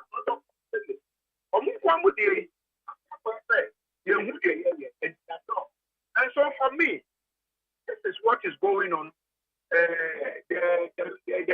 We have President Anke and Quebec said, "Oh yeah, that one or kind of four and now some say the MPP with that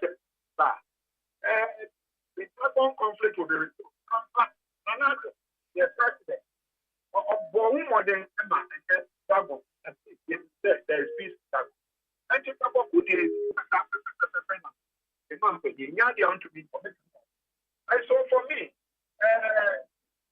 these are the cracks of the issue. But unfortunately, as I said, no many people are. Yes, actually, in 2022, security for dialogue. You know, Mukodi informal. You Minister of Defense, Minister of Omunina, CDS, counter for you. You focus command for Fukushia soldier for money police, one of the four.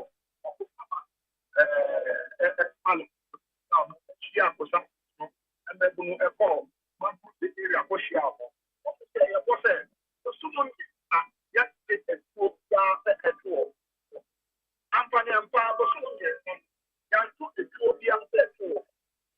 But the answer is your mother. Yabeba was not Yabeba, basically, and boy. And when you found out, I had some telling you, I'm just kidding you. Okay, 2024.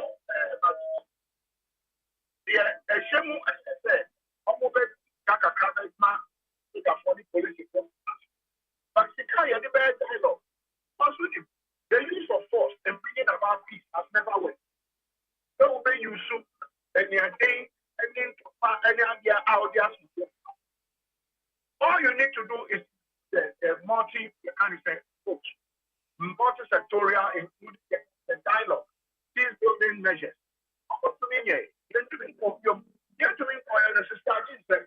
And then competence to be exercised. And to be a crime, then hell no, looking up there. And no be any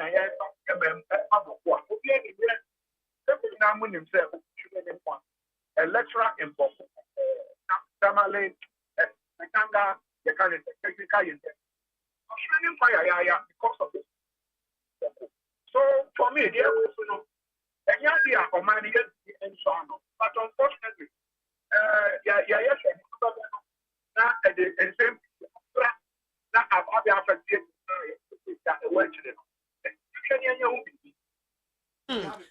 Maybe say you radam as I say me sure say a copy of Supreme Court and Supreme Court ruling on it.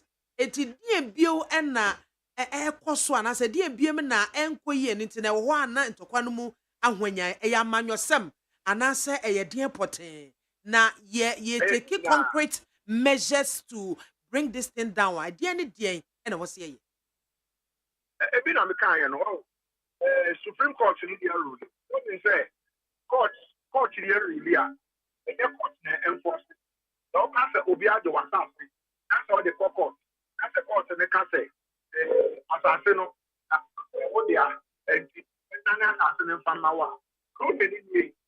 They say ruling no, be a forceful ruling no, and to me, the other say, ruling no, but they say, oh, my Supreme Court in the ruling, but me one say, what do we do? Yes, you should dialogue. If you use such approach, if you know what happened, you can't almost say, Supreme Court, Supreme Court, Supreme Court are apart from that. And maybe I know what evidence yet. But yet to me, yet to stop approaching. Let me say, that's what I want. And the opposite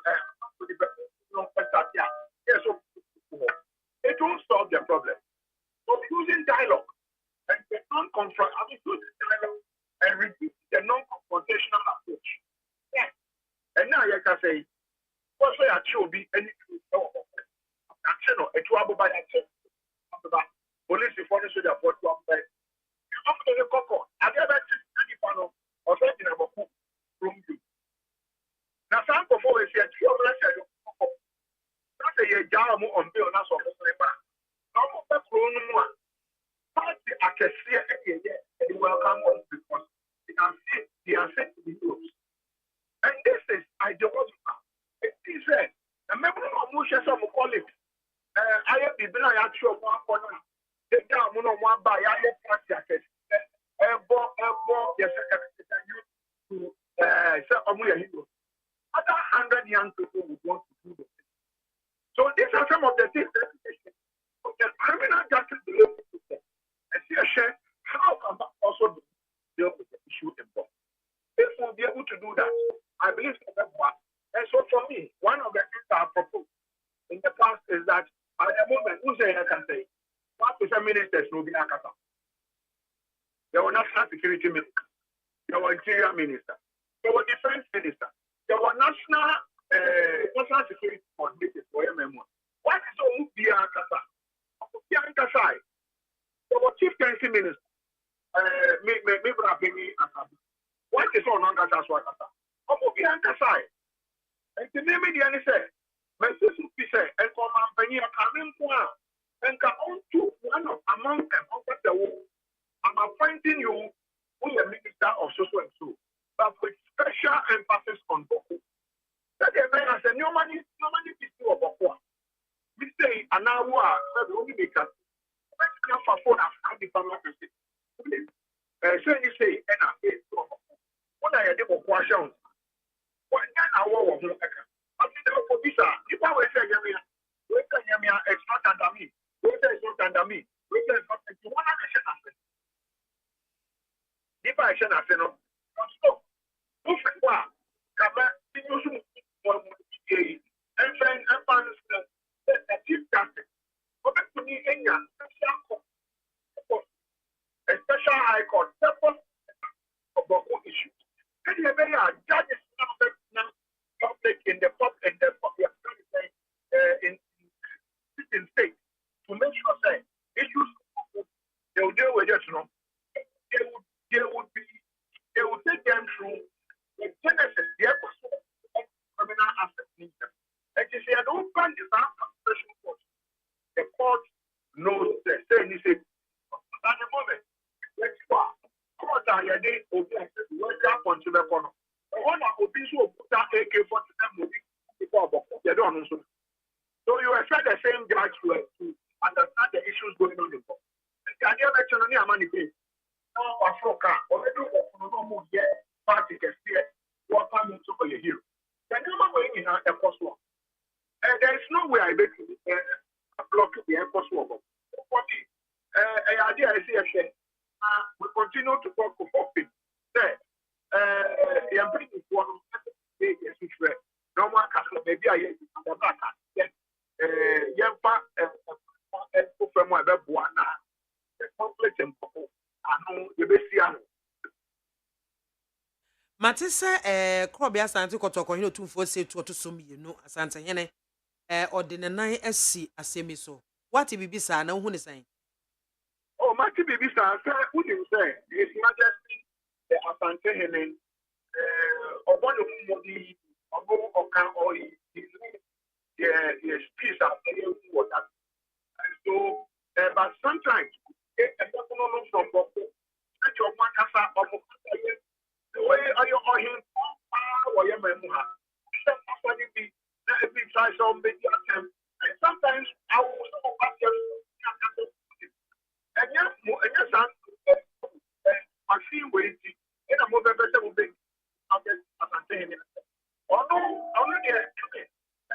he's trying to bring about this but he's not an indigenous of Boko. And I'm on top of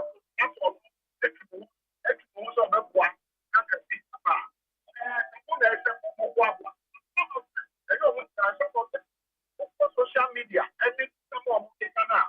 The majesty, the kind of Asante. I will try my feet. But he's doing very well. We're trying to bring about.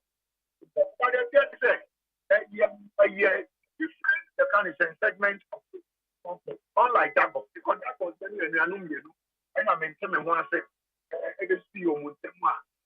Now, I say, I don't think he has to. But today, I try. I'm more. We say, young essay, daddy, we say, and I'm running here, young essay, daddy. And so, but I believe that the assistance, the knowledge and experience of His Majesty and and I believe that he's doing so. And yes, I say, man, of the support. But I can say, look, one as a street people of Wankasa. Because Obi Abre, which is the needless killing, and man, and we are much more than I with the gentleman side, and now, and rich. Was it necessary? Is it necessary? It's not necessary. And so for me, I think that the state play a role. You know, a role actually play peace and support. Erabana we are bedo ase. Mesu me da mase. Ora Adam Bona CEO da security warehouse and also security expert and out say ye no edi nkomo efa boko ensensem no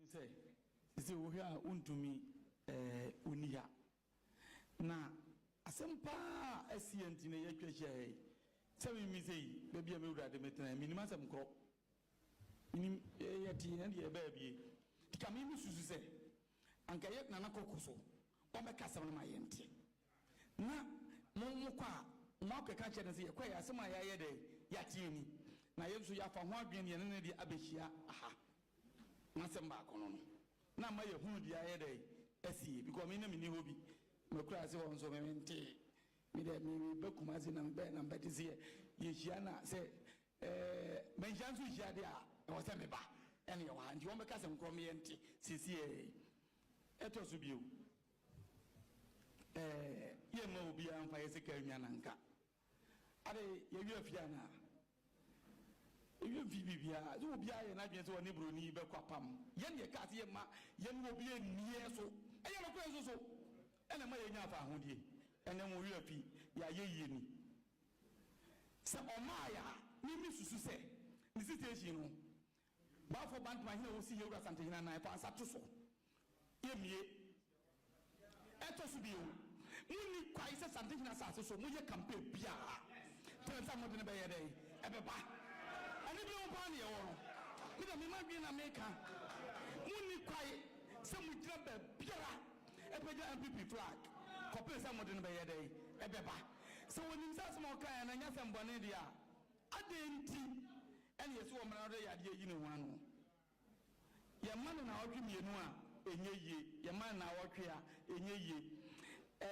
kata be ne da ye ni mu ano se oyare ye tena ha no mfie aduonu miensani so obi besere kwaye a amane kwanso no gi se doctor wo hwe no no man kata man di adanse enti ye so mso oyare enyere enye yie asem ye man na ho ma ye wura mfa bu change emfiri South Africa ma ene na ga ye te ya no mo yere ye wada nkwa said on offer nyansa beka je se oyade no yenso so ye fe nyansa ka chense ya wada ye de ye hia no na se wa ma na no me se ba fo wada ma o ma kwa me nkin adwenche no o me kwa me nkin adwenche no mi su se okota na ho no nyansa ma no se dan ko ka cha santeman ni o bo se buru ba mo che na ma ya no de ye nkan wa se na ka keka enti mi de ma dwen na ma kire no me se nka ye me sanka ye ni beje abesere kwan so yare sabi se ne kwan no kra ye ntiase na otwumie ne mfama no a o se ye peda ye ne de man no oba tie de asem ne se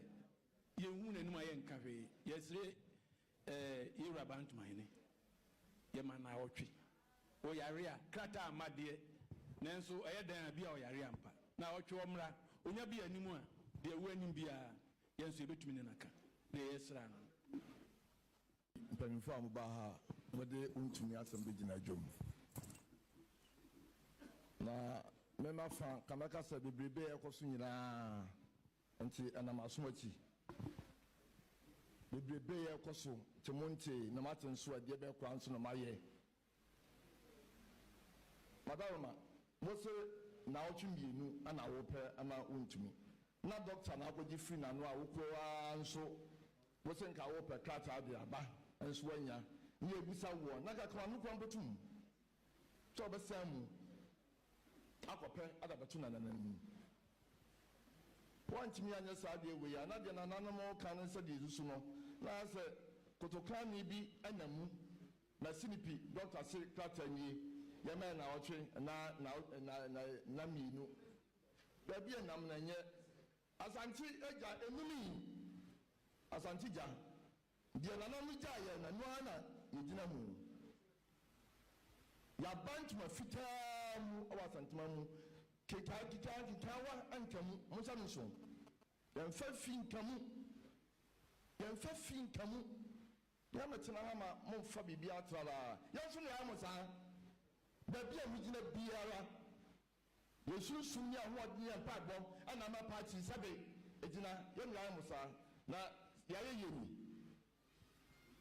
yɛayɛ yie paa ɛnyie madama yɛawada no nanam bi ka sɛ yɛawada no ɔne wɔda no bɛduro yɛawada no fa no to so na yɛawada no mmra wɔda mpa so wɔgyii yɛnsoa no mfa mmra na ɔmɛyia no yɛntransmit ma wɔnyi yɛ nsɛm mase mama kan sɛ deɛ yɛwura abotire so ɛfisɛ asɛm paa ɛdɛ no paa no koraa ɛnya ɛntɔ dwa ɛna nipa no nso a sɛ yɛbɛsrɛ kwan sɛ ɔyare afɔ dɛda na mɔka no krataa bi ama ampa yɛsɛ na wɔtwe deɛ ɛma na wɔtwe no sɛ da sɛ ne sɛtie bia ɔmfa no mmra na mmom adeɛ ɛha adwene sɛbe paa ne station no wɔyɛ chairman na ama nananom bo afu ɛwɔ sɛ yɛtumi ka kyerɛ no ɔtwa wura amena agurani ana mea mefa fo ɛfrɛ nanasa amahe sɛ nana chairman waba nti nyame yɛ adom a ka ɛkwan wɔ ha adwada no ɛpɛ sɛ yɛba na sɛdeɛ na mofrɛɛ no ɛtumi ba na biribi a wɔ biara no nanam ɛka nanam adaroma ɛnura menam kwam a mefi nkran ba ana me chairman ɔfrɛ me sɛ wɔ hospital yɛagyena toɔ ne ho mfa no yɛma ne mmerɛ kakra sɛ waka yareɛ deɛ na me nsa ɛmfa ne mmra madaro mmerɛ bɛyɛ sɛ ne ɛtu ɛdɔdɔ no bɛnoma wu ɛnya na ɔtwe bɛɛ mmienu a ɛka ho aka madaroma ɛbɛyɛ me de paa yadeɛ a yɛse chairman yadeɛ no a wɔ hospital no ɔte ase ɛnyɛ yie ɔnyare ɛna 2 weeks so a yɛsere yadeɛ no ɛyɛ malaria typhoid ɛne ama excurity yɛnya hunu yare korɔ ɔyareɛ ɛtu sɛ 2 weeks no a ɛnyɛ yie anadwoma na asɛm ni ɛyɛ nibresɛm na yɛka no chairman wɔyɛ chairman na ama nananom bo afu ɛwɔ sɛ yɛtumi ka kyerɛ no ɔtwa wura amena agurani woyare wɔ fa hene ɔnyare na nyɛ sɛ wɔnti na ka mmɔresampa wɔwɔ ayi station ɛka nsɛm akɛseɛ nipa ɔyare ne station lawyer paa ɛna kasa sei ɛyɛ kaa mu lawyer anaasɛ school mu lawyer ɛde asɛm ne yɛka yi ɛti nsɛm a waka no ɛwɔ sɛ wɔbɛgyina ha na yɛtie asɛm no yɛwɔ asɛm a ne yɛka akyerɛ no ɛha yiaa na opose no wodie wɔyɛ kɛseɛ nyinaa asante mɛmu a na nanadam yɛntimi ka nokorɛ wɔyɛ wɔntumi nyinaa nyɛ ha bɛdaa yɛyɛdi som no so will raise them. You know, economic questions don't change over time. So he can answer the same questions. He posed them. He's the great economist. He will be able to answer them. He's there now. So he should be able to answer it. As I said, economic questions don't change over time. The same questions, maybe the answer will change. He will offer us the responses. So you want him to answer his own questions? The 77 questions he posed to you? Well, so they are not on-steam questions for him, so he should be able to answer because he's seen the questions, so it's not. No, I think that there are serious issues in the economy that we need to tackle. It is not the grandstanding, and that is important. It is getting the serious issues resolved.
For ye breno a kwapa no me samba pa osima at 9 neat 100.9 FM and utie no ha ye memman Ghana enti na awie yesi enkonwa ye de aseda eni kabia ma kunu Ghana Limited won ena de wo munro nwanwa so ye araba bazin pilsa wo bi asabo kwa fichi no ya se o ya bi afichi kona ni ayetum asan so emu ayedu afei enkaboni ewo mu onsa enka araba bazin pilsi bi ebeboa wo o de poa na etete wa brabo anase bi a wo kwa fichira moja na eba bebre onsa araba bazin pilsi ebeboa wo yie pa oba nso so wa ye mre wo mpem sexual weakness in women ebeboa wo yie wo pa wo anase wa fichi kono afi busumi we eba busumi foforo bi a bensantam ansana ababiewa na chese ni nyina araba bazin pilsi onsa ka bi ebeboa wo enya no nko a ye wo hunchun capsules so a bema untimi nyunso yie prostate disorders tete wa brabo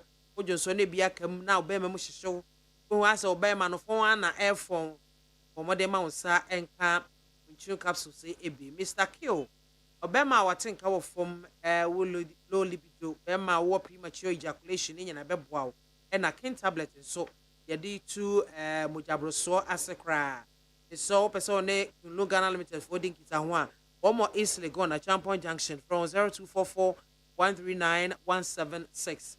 Afe 0204 139 176 and na 0274 139 176.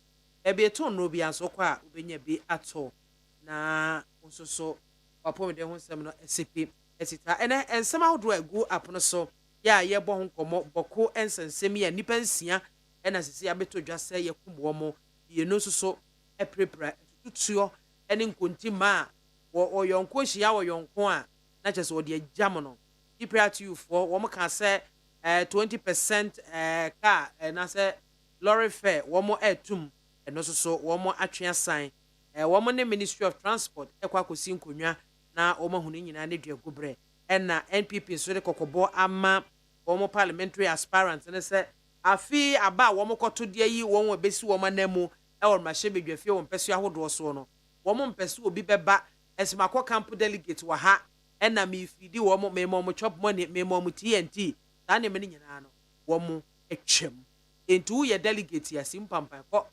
ekoto aba benkum na apa atoko nifa na apa atoko emfimfin so na apa no ato na chese de asomdwe aba na ene inu abema Godwin Mahama of the NDC ono ena abeka me ho ha sei ya ye ba ede enkomo no abehye so mama me mo akwa aba ye nuamini aba afishia panso afi enko na emba mesan ye ho na wo de mo abofo na say o ye Christoni ye Christoni oh okay o ka sorry the Apostolic Church of Ghana oh great eti bro nya mu di ni say you didn't say as usual and as normal as you know.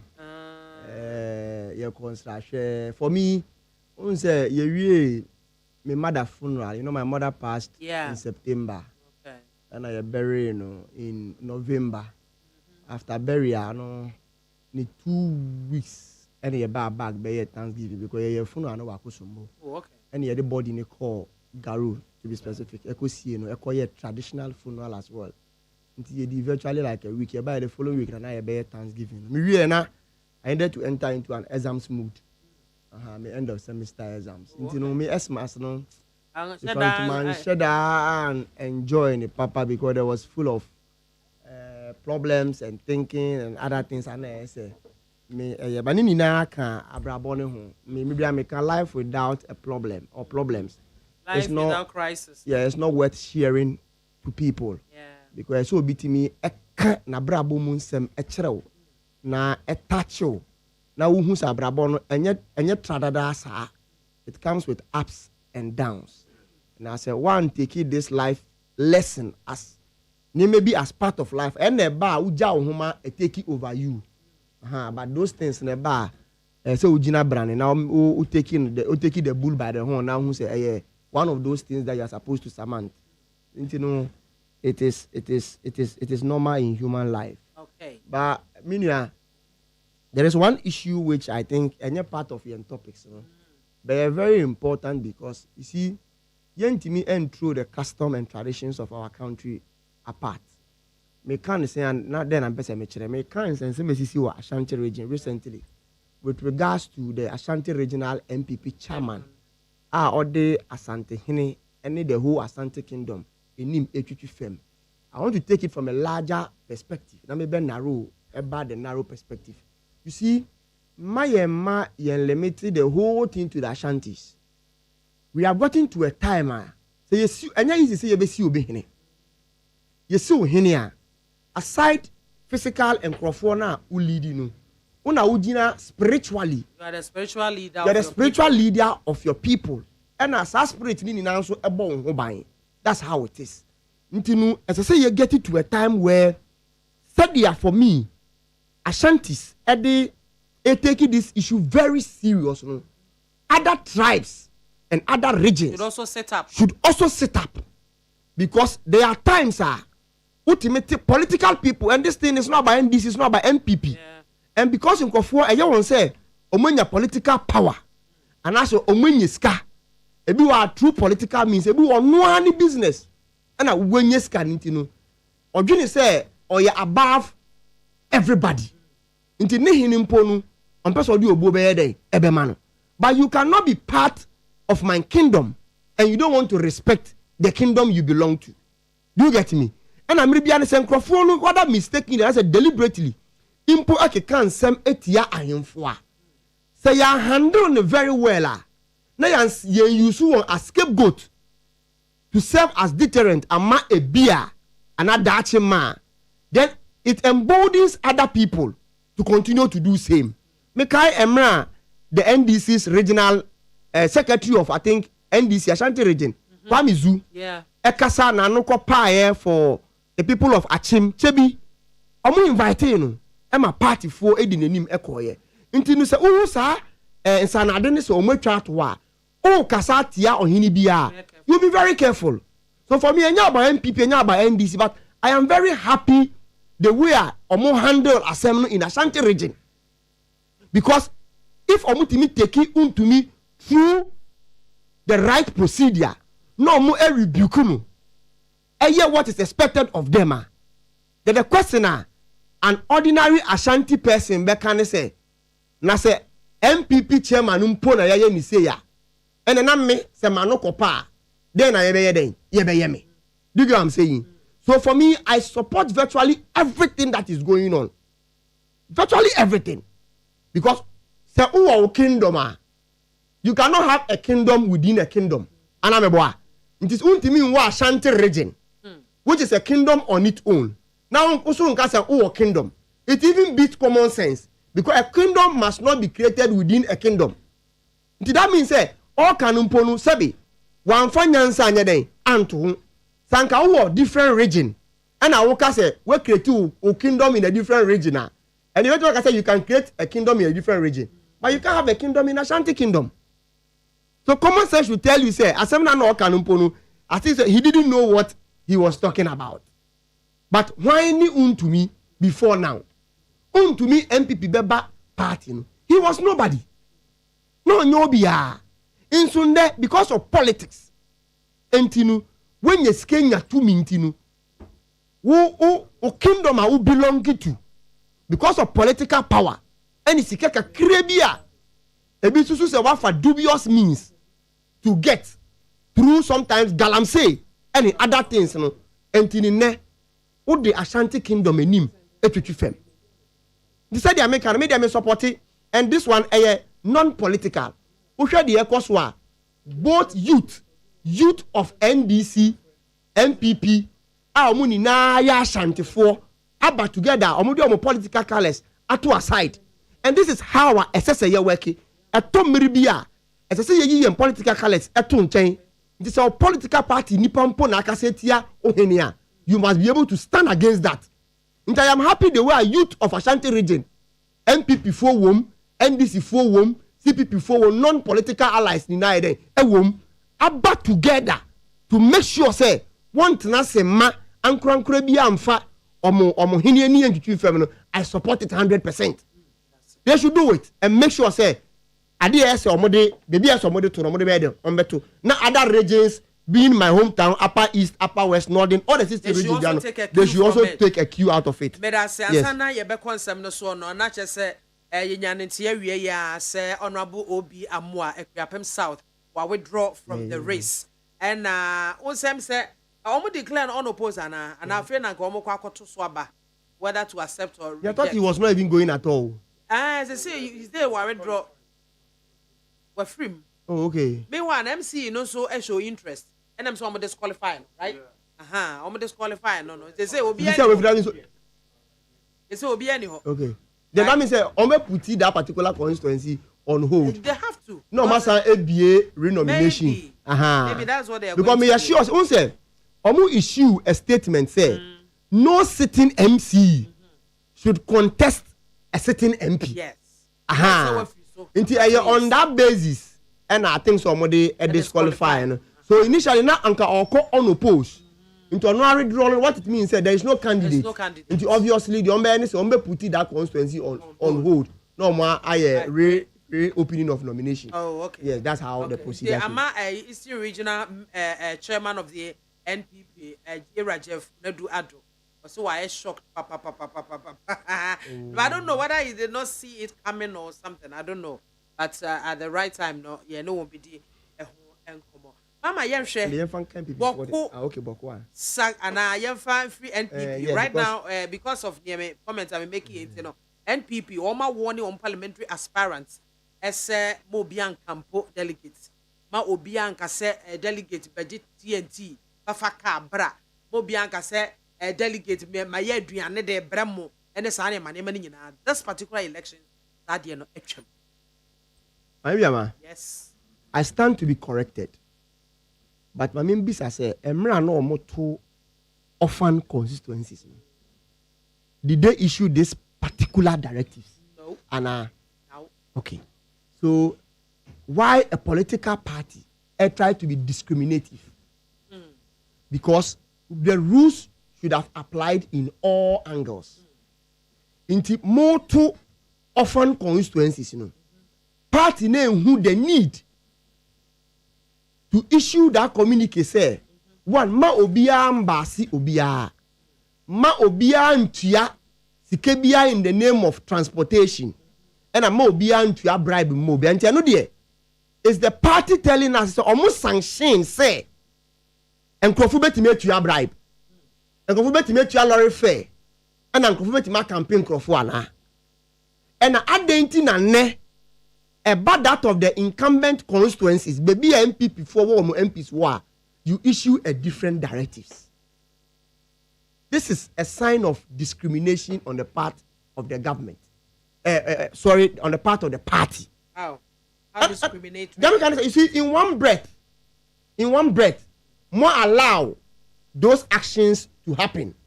in another breath, when issue a directives, said that same action you allowed some months ago should today not happen.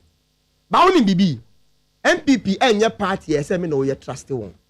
And these directives ain't working. And no call on flag bearership election. Okay. There was those allegations. And even before the allegations, you know, issued this similar directives. Say ma flag bearer aspirant bia and campaign bia okay ya. And a more bia me those monies and things. A man beto from Kennedy Japan's camp, Kumasi to be specific. Said Dr. Mahmoud Bawumia camp. A campaign delegates. And they were giving monies. Uko northeast. Baby Dr. Mahmoud Bawumia katankasa efia. Ebeto Janso say omu a campaign crofo in the name of Dr. Mahmoud Bawumia. Uko voter region nswa. Ebeto Janso say your campaign crofo in the name of the vice president even in Greater Accra. The question is that the actually say omu bu those directives no eguye.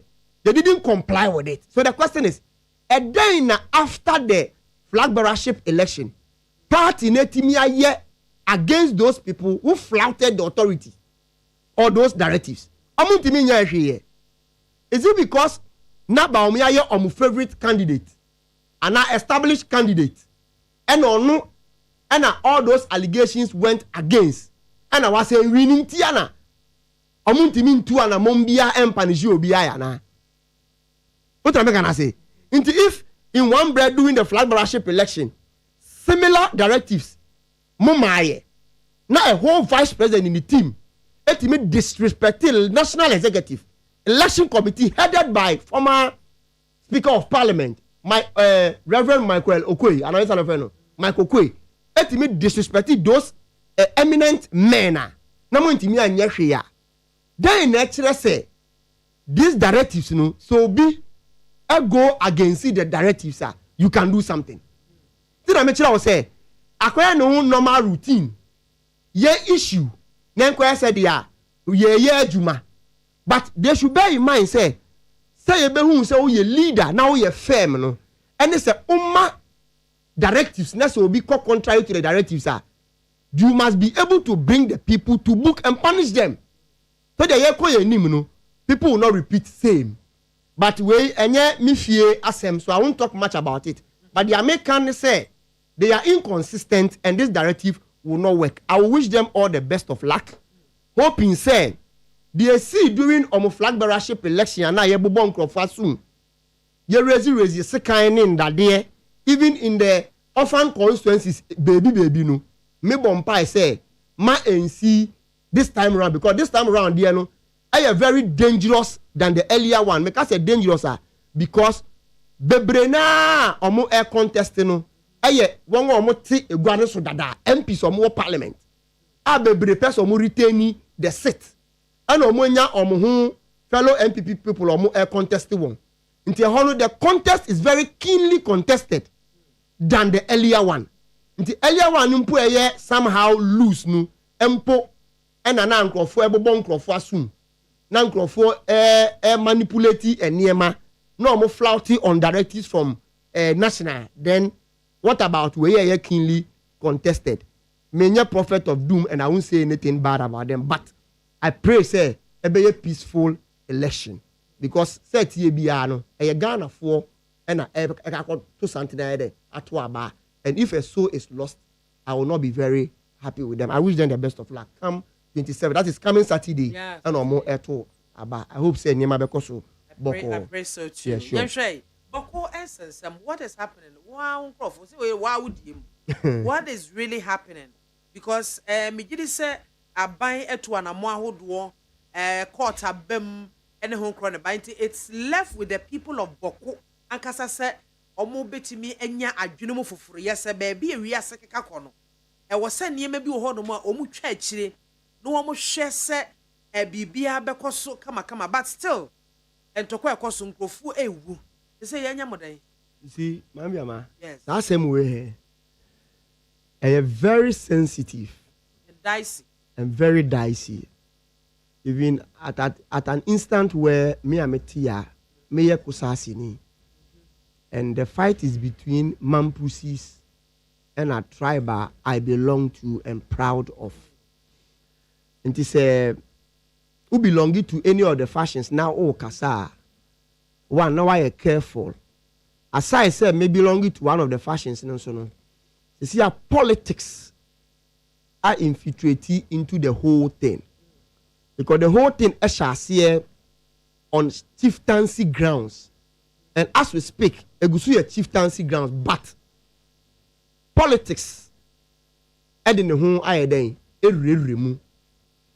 Said ya dodo na anim no ebi beka say most of the Mampusi for no akoye aligned to the MPP and most of the Kusasis akoye aligned to the NDC. Intino emiribia MPP bewo abenwa no so no.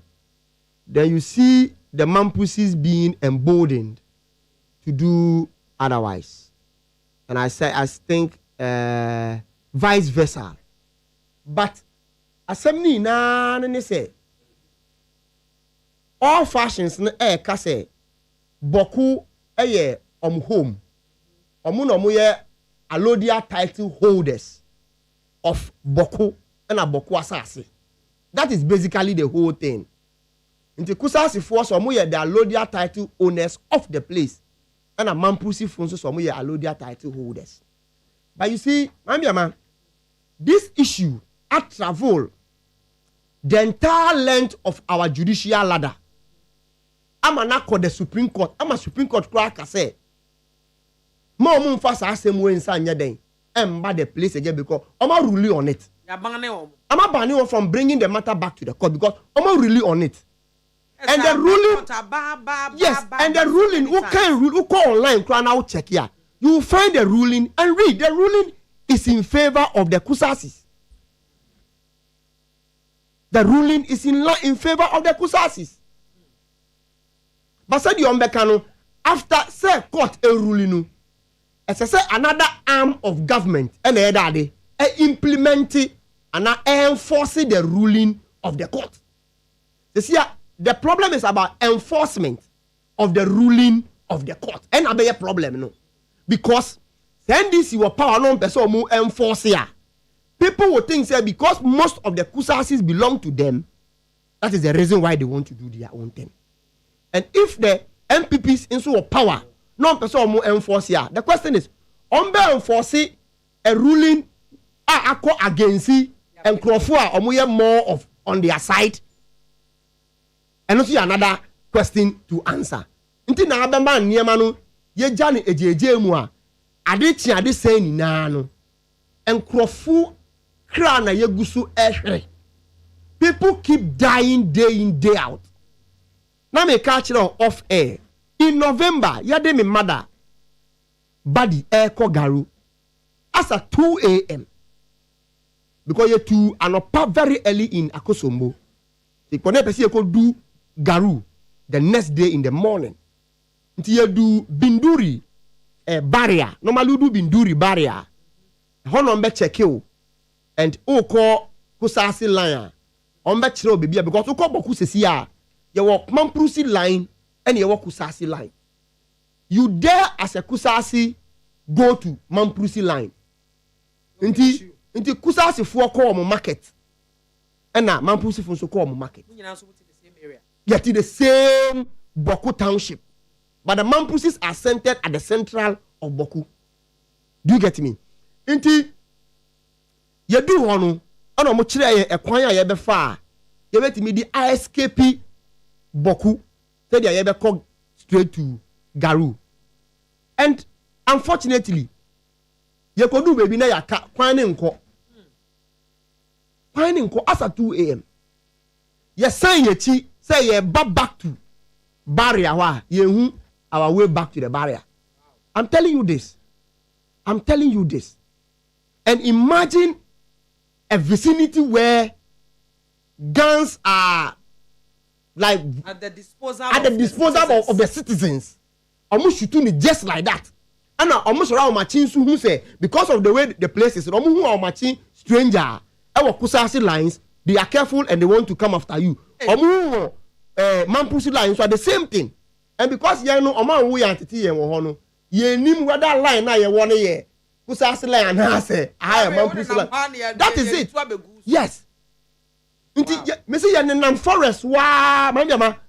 Ama ne boy en 3 to 4. Ama ebi sorry even ebi sorry no. We were even scared say be bisa won say ye pe kwan ya de yembe ko kusasi because what to garu because one shana Mampusi for na ye ne won ekako bisa won. And Kusasi is Garu is Kusasi dominated.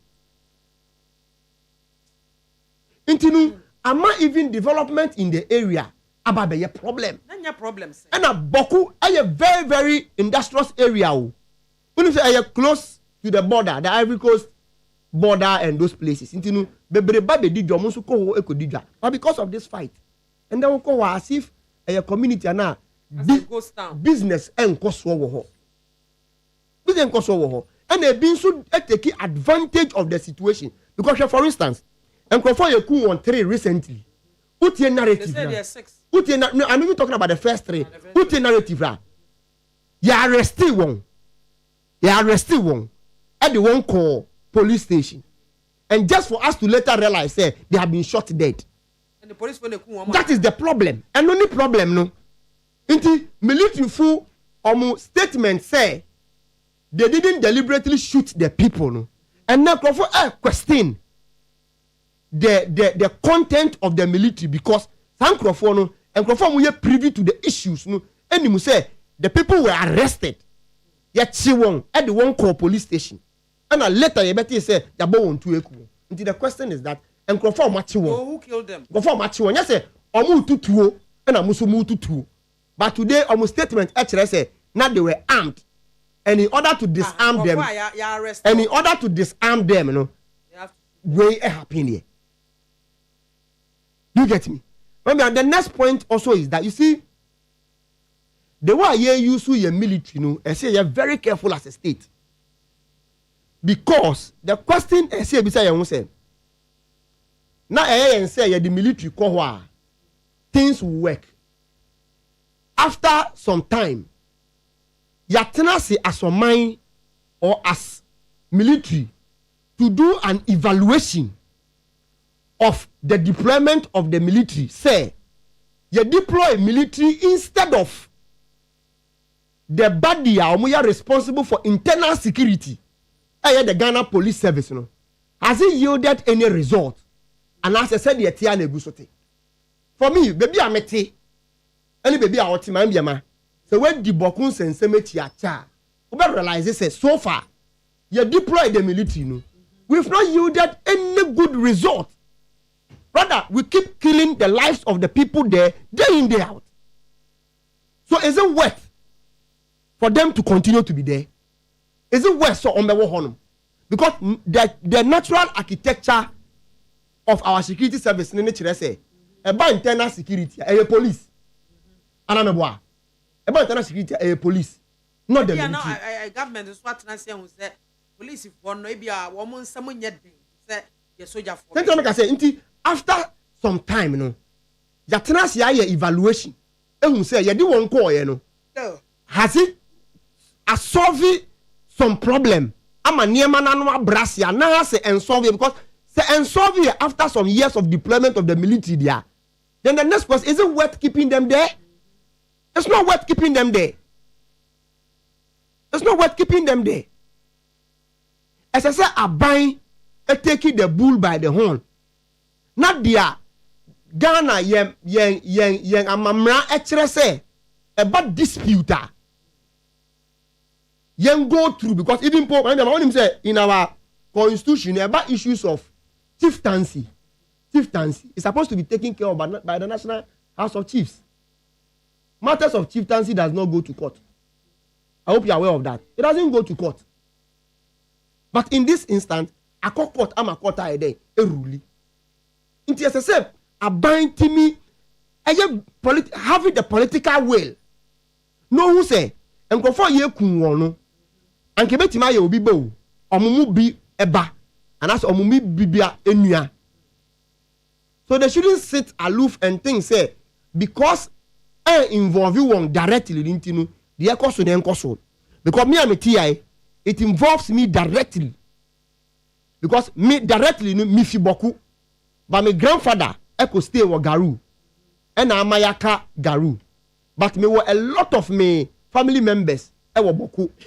And when Yakoya me mami ye no, and I got to know a lot of them because as I said bebre now because my mother na the first wife of all the siblings of my grandfather. Antinu. The most of them eba into the family house as you see Garu because my father is now the family head. Antinu. Bebre na wo boku. Ntinu they are also directly affected. And as a me uncle and me auntie are affected. I am equally affected. I think I would rather call on the government. So it is long overdue because it started somewhere 1957. Long overdue. Somewhere 1957. Over 30, 40, 50 years now. And we cannot solve this. Why? Why? Right now, we say, but yet a court a ruling on it. Grandma, a back court a baba with ya bane or more. I was a case, yet the military and if say it be a police for almost a more emre. It's a military in Congo Kahon say a beboama isaba. All these things, the government you know I take this initiative to help stop this conflict. Dinyina in Congo Siaga. They say DM and now ayamba what ye betimi aka say ye 1 2 3 year a beboa masabo conflict as all. Remember my say one, the government is responsible to enforce the ruling of the court. Must have the political will to enforce the ruling. That's the first place. Now, you see, case ruling it about. Oh, that one I can. I think in the 2000s. Wow, and I I think in the 2000s. The last time I read, I think it was in the 2000s. I stand to be corrected, but I think it's around the 2000s. You see, I say a political will to implement the court ruling. You see, remember, obi bie ni Ghana ha. So you see, ye tracy baby anasi efi within the territories of Ghana. Ye anameboa. Ye behu pa. So if indeed a yakusa is na omunya the allodial title owners of Bokua, so you need the political will, we will be able to identify their root. If it is likewise the Mampusis, now you have political will, you behu. There is no tribe in Ghana. How many roots? Within the territories of Ghana. So we first need the political will so that we can use it to enforce the ruling of the court. Then two, and it will still hinge on the political will because you know Ghana will practice the supremacy of the constitution vis-a-vis an executive presidency, and all institutions are under the president. Until if it needs to be enforced by the government, police eshomase, armed forces eshomase. Into the next point, which is also hinged on the political will, they say, "Under my maybe asem we besi biano." Obertene say, "Ya arresti Kofi, ya arresti Fusena, ya arresti Mamudu, ya arresti Asemesi." Yembi say ye hu say, "San krofo na ya arresti won no, omo nsem no akosi yifa." Because the more ye chichi won, na ye grant won bail, ye chichi won, na ye ja won no, we are emboldening the others to do same. So it still comes back to the political will, and in this case, an independent judiciary. So that sir and seminal ever to the court, whether we a Mampusi or a Kusasi, whether we a pro NDC or MPP, and answer certain feelings for any political party. As I say, who say a gonna out so as judge, you know, or as a different arm of government, you know, which will practice the separation of powers. You know, you must make sure say Uber deliver the judgment diligently. Do you get me?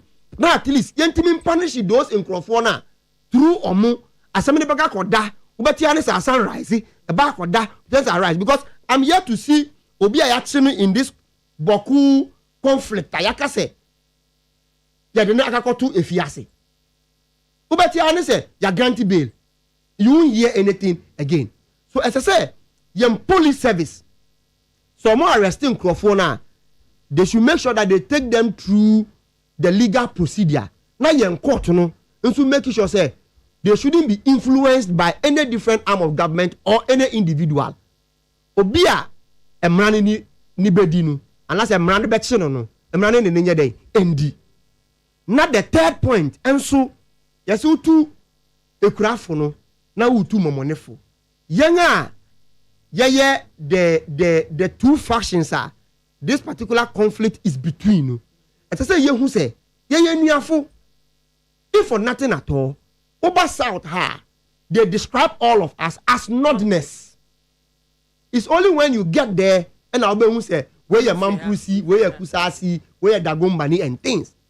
It's one people, one black, and now I can tell you, say, ya worry, yang. They can't tell me, say, ye ni kusasi ni ba ni kunuya mamprusi ni bema ana kusasi ni bema. That is it. And so why this? That is it. Due to intertribal marriages yabaya baako it didn't na mo ankasa hofo no, even despite the fact say bia court ruling hwe government the fa BIAMAH mo ankasa tribe heads no untimi ntena sen hu sa de no yenya na at the end of the day. Yeah, hetty, yeah, yeah, let's sit down and patch things up. Now it's about and like a chieftaincy. Obia person taking supremacy say a whole belonging to honor. With the fear say at the end make us a mean fee hanoma. A time will come no. You bet me yimia day. Every year. And they feel like omatna what in like ages. Until now can say omu and relocate here. They won't have anywhere to do what? To go. That is the problem. Sometimes I say that is the problem. But meaning say they were how long or matna honum ateno legally nobody can even tell them to live there, to relocate. Legally nobody can't. Do you get me? Nobody can do that. But it's up to them to understand. Until say they are making I say in two fashions we must understand say yabeye ebusunya baako moja wo yemu okun ni ayeden. Na asasini kura open no ubewu eja wo nipa na asasini mpo ene di na ye nyankopon mpo o de amayen na wo a wo hwe so ama no na wo de wumfa ma obi. So why well I think sir looking at measures near their government putting in place to solve this, whether say NPB NDC no, the people of Boku Honankasa Mamprusis and the Kusasis no omuna was said omutimi city up because me yema mekume right sure. Betimi baby yema mekume ena fence obi o wana fo obi en hon ma obi di to eba bekuno mo na mote so ho. And if you decide say ye na yefiri ha na ye na ha ye de na fine ko say enti yempini o yempini na ube shoot to akum ho a time may come no government will talk about it. No, but a government. Because the way things are going, but a government can also not say on talking about it because they say because there is a responsibility on the government. Do you get me? There's a responsibility on the government to make sure say the country becomes peaceful. Right. And contrary to the laws of this country, must be dealt with. Until anyhow the situation is, no government. And I dare say no government can say Oja or Masa Mama won. Because immediately you do that means I want to mean the tax or Mohobium. Don't know if I know, but so long as the territories of Ghana, dear, you have to. The constitution abides the president to do that. But I know to you see, whenever there is conflict, there is kind of simple confusion or anything of this sort now. And nothing na emrane wo say. Se me no nya wentu na yentimi anka mana ensia. There is room for a higher authority to step in. One, aban, and two, the court. Do you get me? The constitution has taken care of all these things. Inti yemfa nimpo say the two factions are not ready to listen because of the America say Baku Suro say or Kase, Ojitumu say, I'm not from that place. One day, the other will stand to say, go to wherever you are coming from. No? It is now bestowed on the executive and at the judiciary to now come in and do what is right. And the judiciary for me, and as some they have adjudicated on the matter and ruling on it. And it is left with Abainu or the enforcement agency or has the enforcement agency under them to make sure say the ruling by the court is enforced. But it is not working because it has been infiltrated with politics. Politics. Politics. Look at him say, yeah, vice. So I am Mampusini. And I'm a yeah, vice president. I am Mampusini. It is not to say he supported them. But said Adam Bona, Mampusis, most of them are MPPs. And now vice so Mampusini. What makes you understand, say, if they want to implement the ruling which goes against the Mampusis, he will do that. Politics now, the whole thing him. Yes, aside politics, there is also action. Oh, a danko for kumaso. Oh, a dear bia a danko for kumasu biano, whether politics is part of it or not. Obia come with passion to be a preaman. Anamekano. That is what I'm saying. Because Kusasis, paramount chief, and Boku Naba. Mampusis paramount chief is not in Boku. Why? I'll get the place, but he's not from Boku. Intinu, if the Mampusis paramount chief is not from Boku, then what makes you think that the Mampusis are from Boku? This is just common sense analysis. What am I gonna say? But Boku, paramount chief. Boku Kusasis, paramount chief, and Boku Naba. So even with those in Garu, young chiefs in Inaya under the Boku Naba, who is the Kusasis chief? You know what I'm saying? So I think it is we just have to add prayers also to it, but I think the bar stops at the government to implement, and not just the MPP. And then I ban MPP Guaso. And I know, God willing, 7th January 2025, His Excellency John Dramani Mahama will also take over the reins of power. Do you think so? And I also call on him. Because I call on him. It doesn't matter whether his people belongs to or most of the Kusasis belongs to NDC or MPP. And I said we must bring an end to this conflict because we cannot continue to gloss over this when people are dying. If any government decides to implement this court ruling, and that's a better degeneracy, I don't foresee it that way. Yes, sure. Unless definitely said the implementation of the court rulings, there is the other fashion that the ruling goes against can be able to prove beyond the evidence that they sent to the court, the evidence they alluded to in court. I am a court, a ruling against you,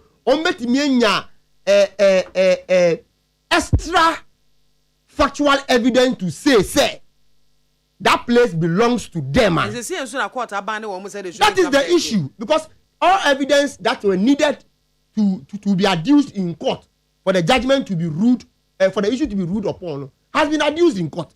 So what again? But someone to me any further and better particulars beyond the Omode court. That's a bambia a ruling enforcing the ruling of the court. For me, I don't think that government should sit for it to degenerate into a different thing. It must work. How long can we continue to see this thing going on? Needs 100.9 FM no so egwa otie no mami soja. Good afternoon. As for the 24-hour economy, it is absolute solution to unemployment created by the lazy one BIAMAH NPP administration. Only 1 year, Bank of Ghana chopped over 60 billion cedis, which can construct double road from Accra to Wa, Accra to Aflao, and Accra to Takrade with balance. NDC GDM as vice president from 2009 to 2011.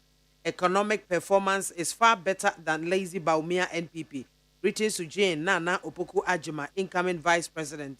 Allah Baba Madina and Odiwe Ifri Ebai. Richard Edwe from Masama. My lady, good afternoon. Major. So, a Masaman NPP parliamentary candidate, Mr. Kasim Mohammed, is giving each of the 998 delegate a half plot of land. Money swine. Amasama is ready for a gargantuan change.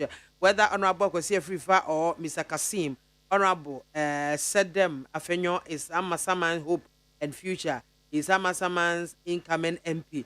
My lady, where at all or are all these NPP aspirants getting their wealth from? There is God who he will bring to light the hidden things of man's heart. Richard Amasama Ena Odiwe Efi Ebaye. Mr. Tai Golf Estate Tema. Good afternoon, maybe I'm pleased to solve the Boko issues. It is time the president and some dignitaries like the chief imam, the Christian Council, and the National House of Chiefs go to the Nairi of Mamprusi traditional area to negotiate with him and plead with him that the people of Boko have come of age, so he and his people should let the people of Boko decide for themselves. Now, after that, he should call on the chief of the Boko traditional area, Na Andrews Asigrigi Agogrago Azoka, and the Nairi of Mamprusi traditional area to come to the Jubilee House to meet them. When this is done, peace will come to Boko chieftaincy issues. Hey, Mr. Tay, Golf Estate, Ena Ode Abano. Nana Ekwia Mwa Boatsen Ablekuma Central, aka Dr. Baumia, is breaking the 8. Good afternoon, BMZ1. A very special birthday to the founder of Traveling Women Outreach Ministries, Prophet Millicent Asante. The ministry regularly meets at Achimota. Okay, Yada Sepa. Senior Ghana Black Stars have the players who, but the selections of the players from the coach is the problem. Asemo, greetings to Dennis Amfosefa of Tema West and Honorable Tina Nayele Mensa of Wajak Bawe. Abele Edway Efrinungwa Ena Ode Ebai. Good afternoon, Mami BIAMAH. Trust all is good. Please kindly wish Felicia and Cancer, aka Akwafi of Christo Mo and the Soko store in Osino Market, a glorious birthday for me from your husband, Mr. JB Dankwa, the children, your mom, Mr. Foster Danso, and the rest of the family. We celebrate you, Ekwia. We every Master P, London, Ena Ode Ebaye. Meshak Asante, Edway Frabosokai, who said, man, no day. Monday, Papa Chama, won't to me now you see your smoothness level. You always talk as if you own Asante Mine to the extent of saying you are the governor of Asante. The end of your arrogance is on the way coming. Meshak Asante Abusokai, no, the Black Stars performance is the same as the government performance. No difference. It's so abysmal. The truth and the truth of the matter is that this state is full of lawlessness. The law enforcement institutions are there. Unfortunately, their operation seems ineffective due to political interferences. If we believe that no one is above the law, I don't think these disgusting behaviors from politicians and their followers will always behave irresponsibly during our electioneering season. We all have a role to play. Therefore, there is the need to rise against any irresponsible political ideologies that highly puts our democracy at risk. To stop. Oseko Edway every UK and Ode Ebai. Kwame Entry Edway for New Aplaku is wound to me really sick. For how long will he remain sick? Every Napoleon has his Waterloo. Obiara wani dear a utumino. Really, there is power, mighty power at Menshia. As someone from Menshia isn't a child's play. I had some time ago. I had one some time ago. I had to go and lie flat on my stomach, begging and anom. What me should come out of his hiding and go and beg Otunfo and Asantemine on his stomach. By the way, where were the MPP Council of Elders and the National Chairman when the General Secretary Justin Kodua led the MPP delegation to Menshia Palace in response to the summons? Oh, Ghana Black Stars Penny, Ajegon. Anyways, regards to Honorable Lawrence Okumkon Ajin, some incoming MP for Hima Lower Denchra, and Honorable Robert Lamte, aka Okumkom, incoming MP for Madina. Gomensa Pilatu. Now the Okumkom from Kwana offer our madam for Gomensa. In Shraba and Nelka, and on Nusudi Wea Bashama constituency. Good afternoon, BMZ1. We are pleading with Asantema and the King of Asante, His Majesty Otunfo said to temper justice with mercy for our regional chairman, to meet the Great Elephant Party, NPP, is asking for forgiveness. Greetings to all ladies network for Baumia Inshaba Aneka Edie and no mamefa messages is yana a quick one. Yan share GPR2 for almost suspended transport fares increment of 20%. Almost suspended. Right now they are in talks with the Ministry of Transport to find a lasting solution to this because we might. Yes. You can say suspender. Basically, I don't say embabium. Because you see, you can't be on strike and go for negotiation. So that is what the labor law will tell you. And I say, your friend wants some umbrella ending common. So for the meantime, you know, but I'm proposal 20%. Yeah. You see, I'm beside you. Beginning no more 65. Yeah, 60. Yeah. But I think they've settled on the 20%. Baby, say, I didn't transport owners and our drivers, person to transport fares. So, because of a name moi, I den. One of the major reason is spare parts, cost of spare parts. Cost of spare parts. And spare parts, boaba be din because of taxes are buying ediagu importation. So, do you get me? And Madam for Bako. Ne vita na no use. During the era of especially John Dramani Mahama, na vit. You could buy vit for 15,000 Ghana cedi. Anameboa. 15, 17.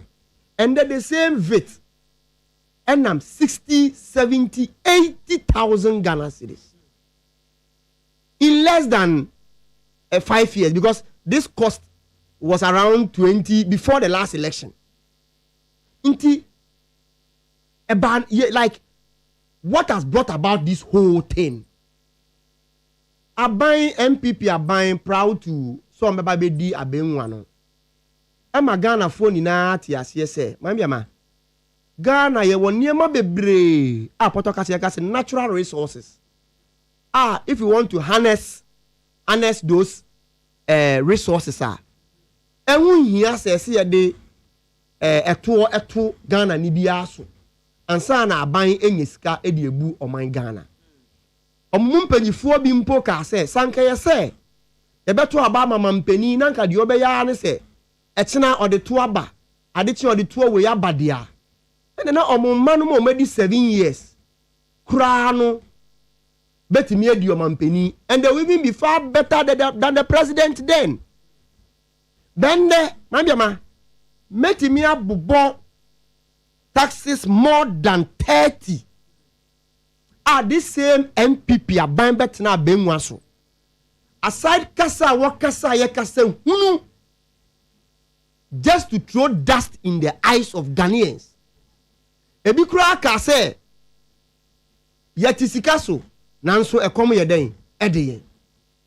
And the president ekan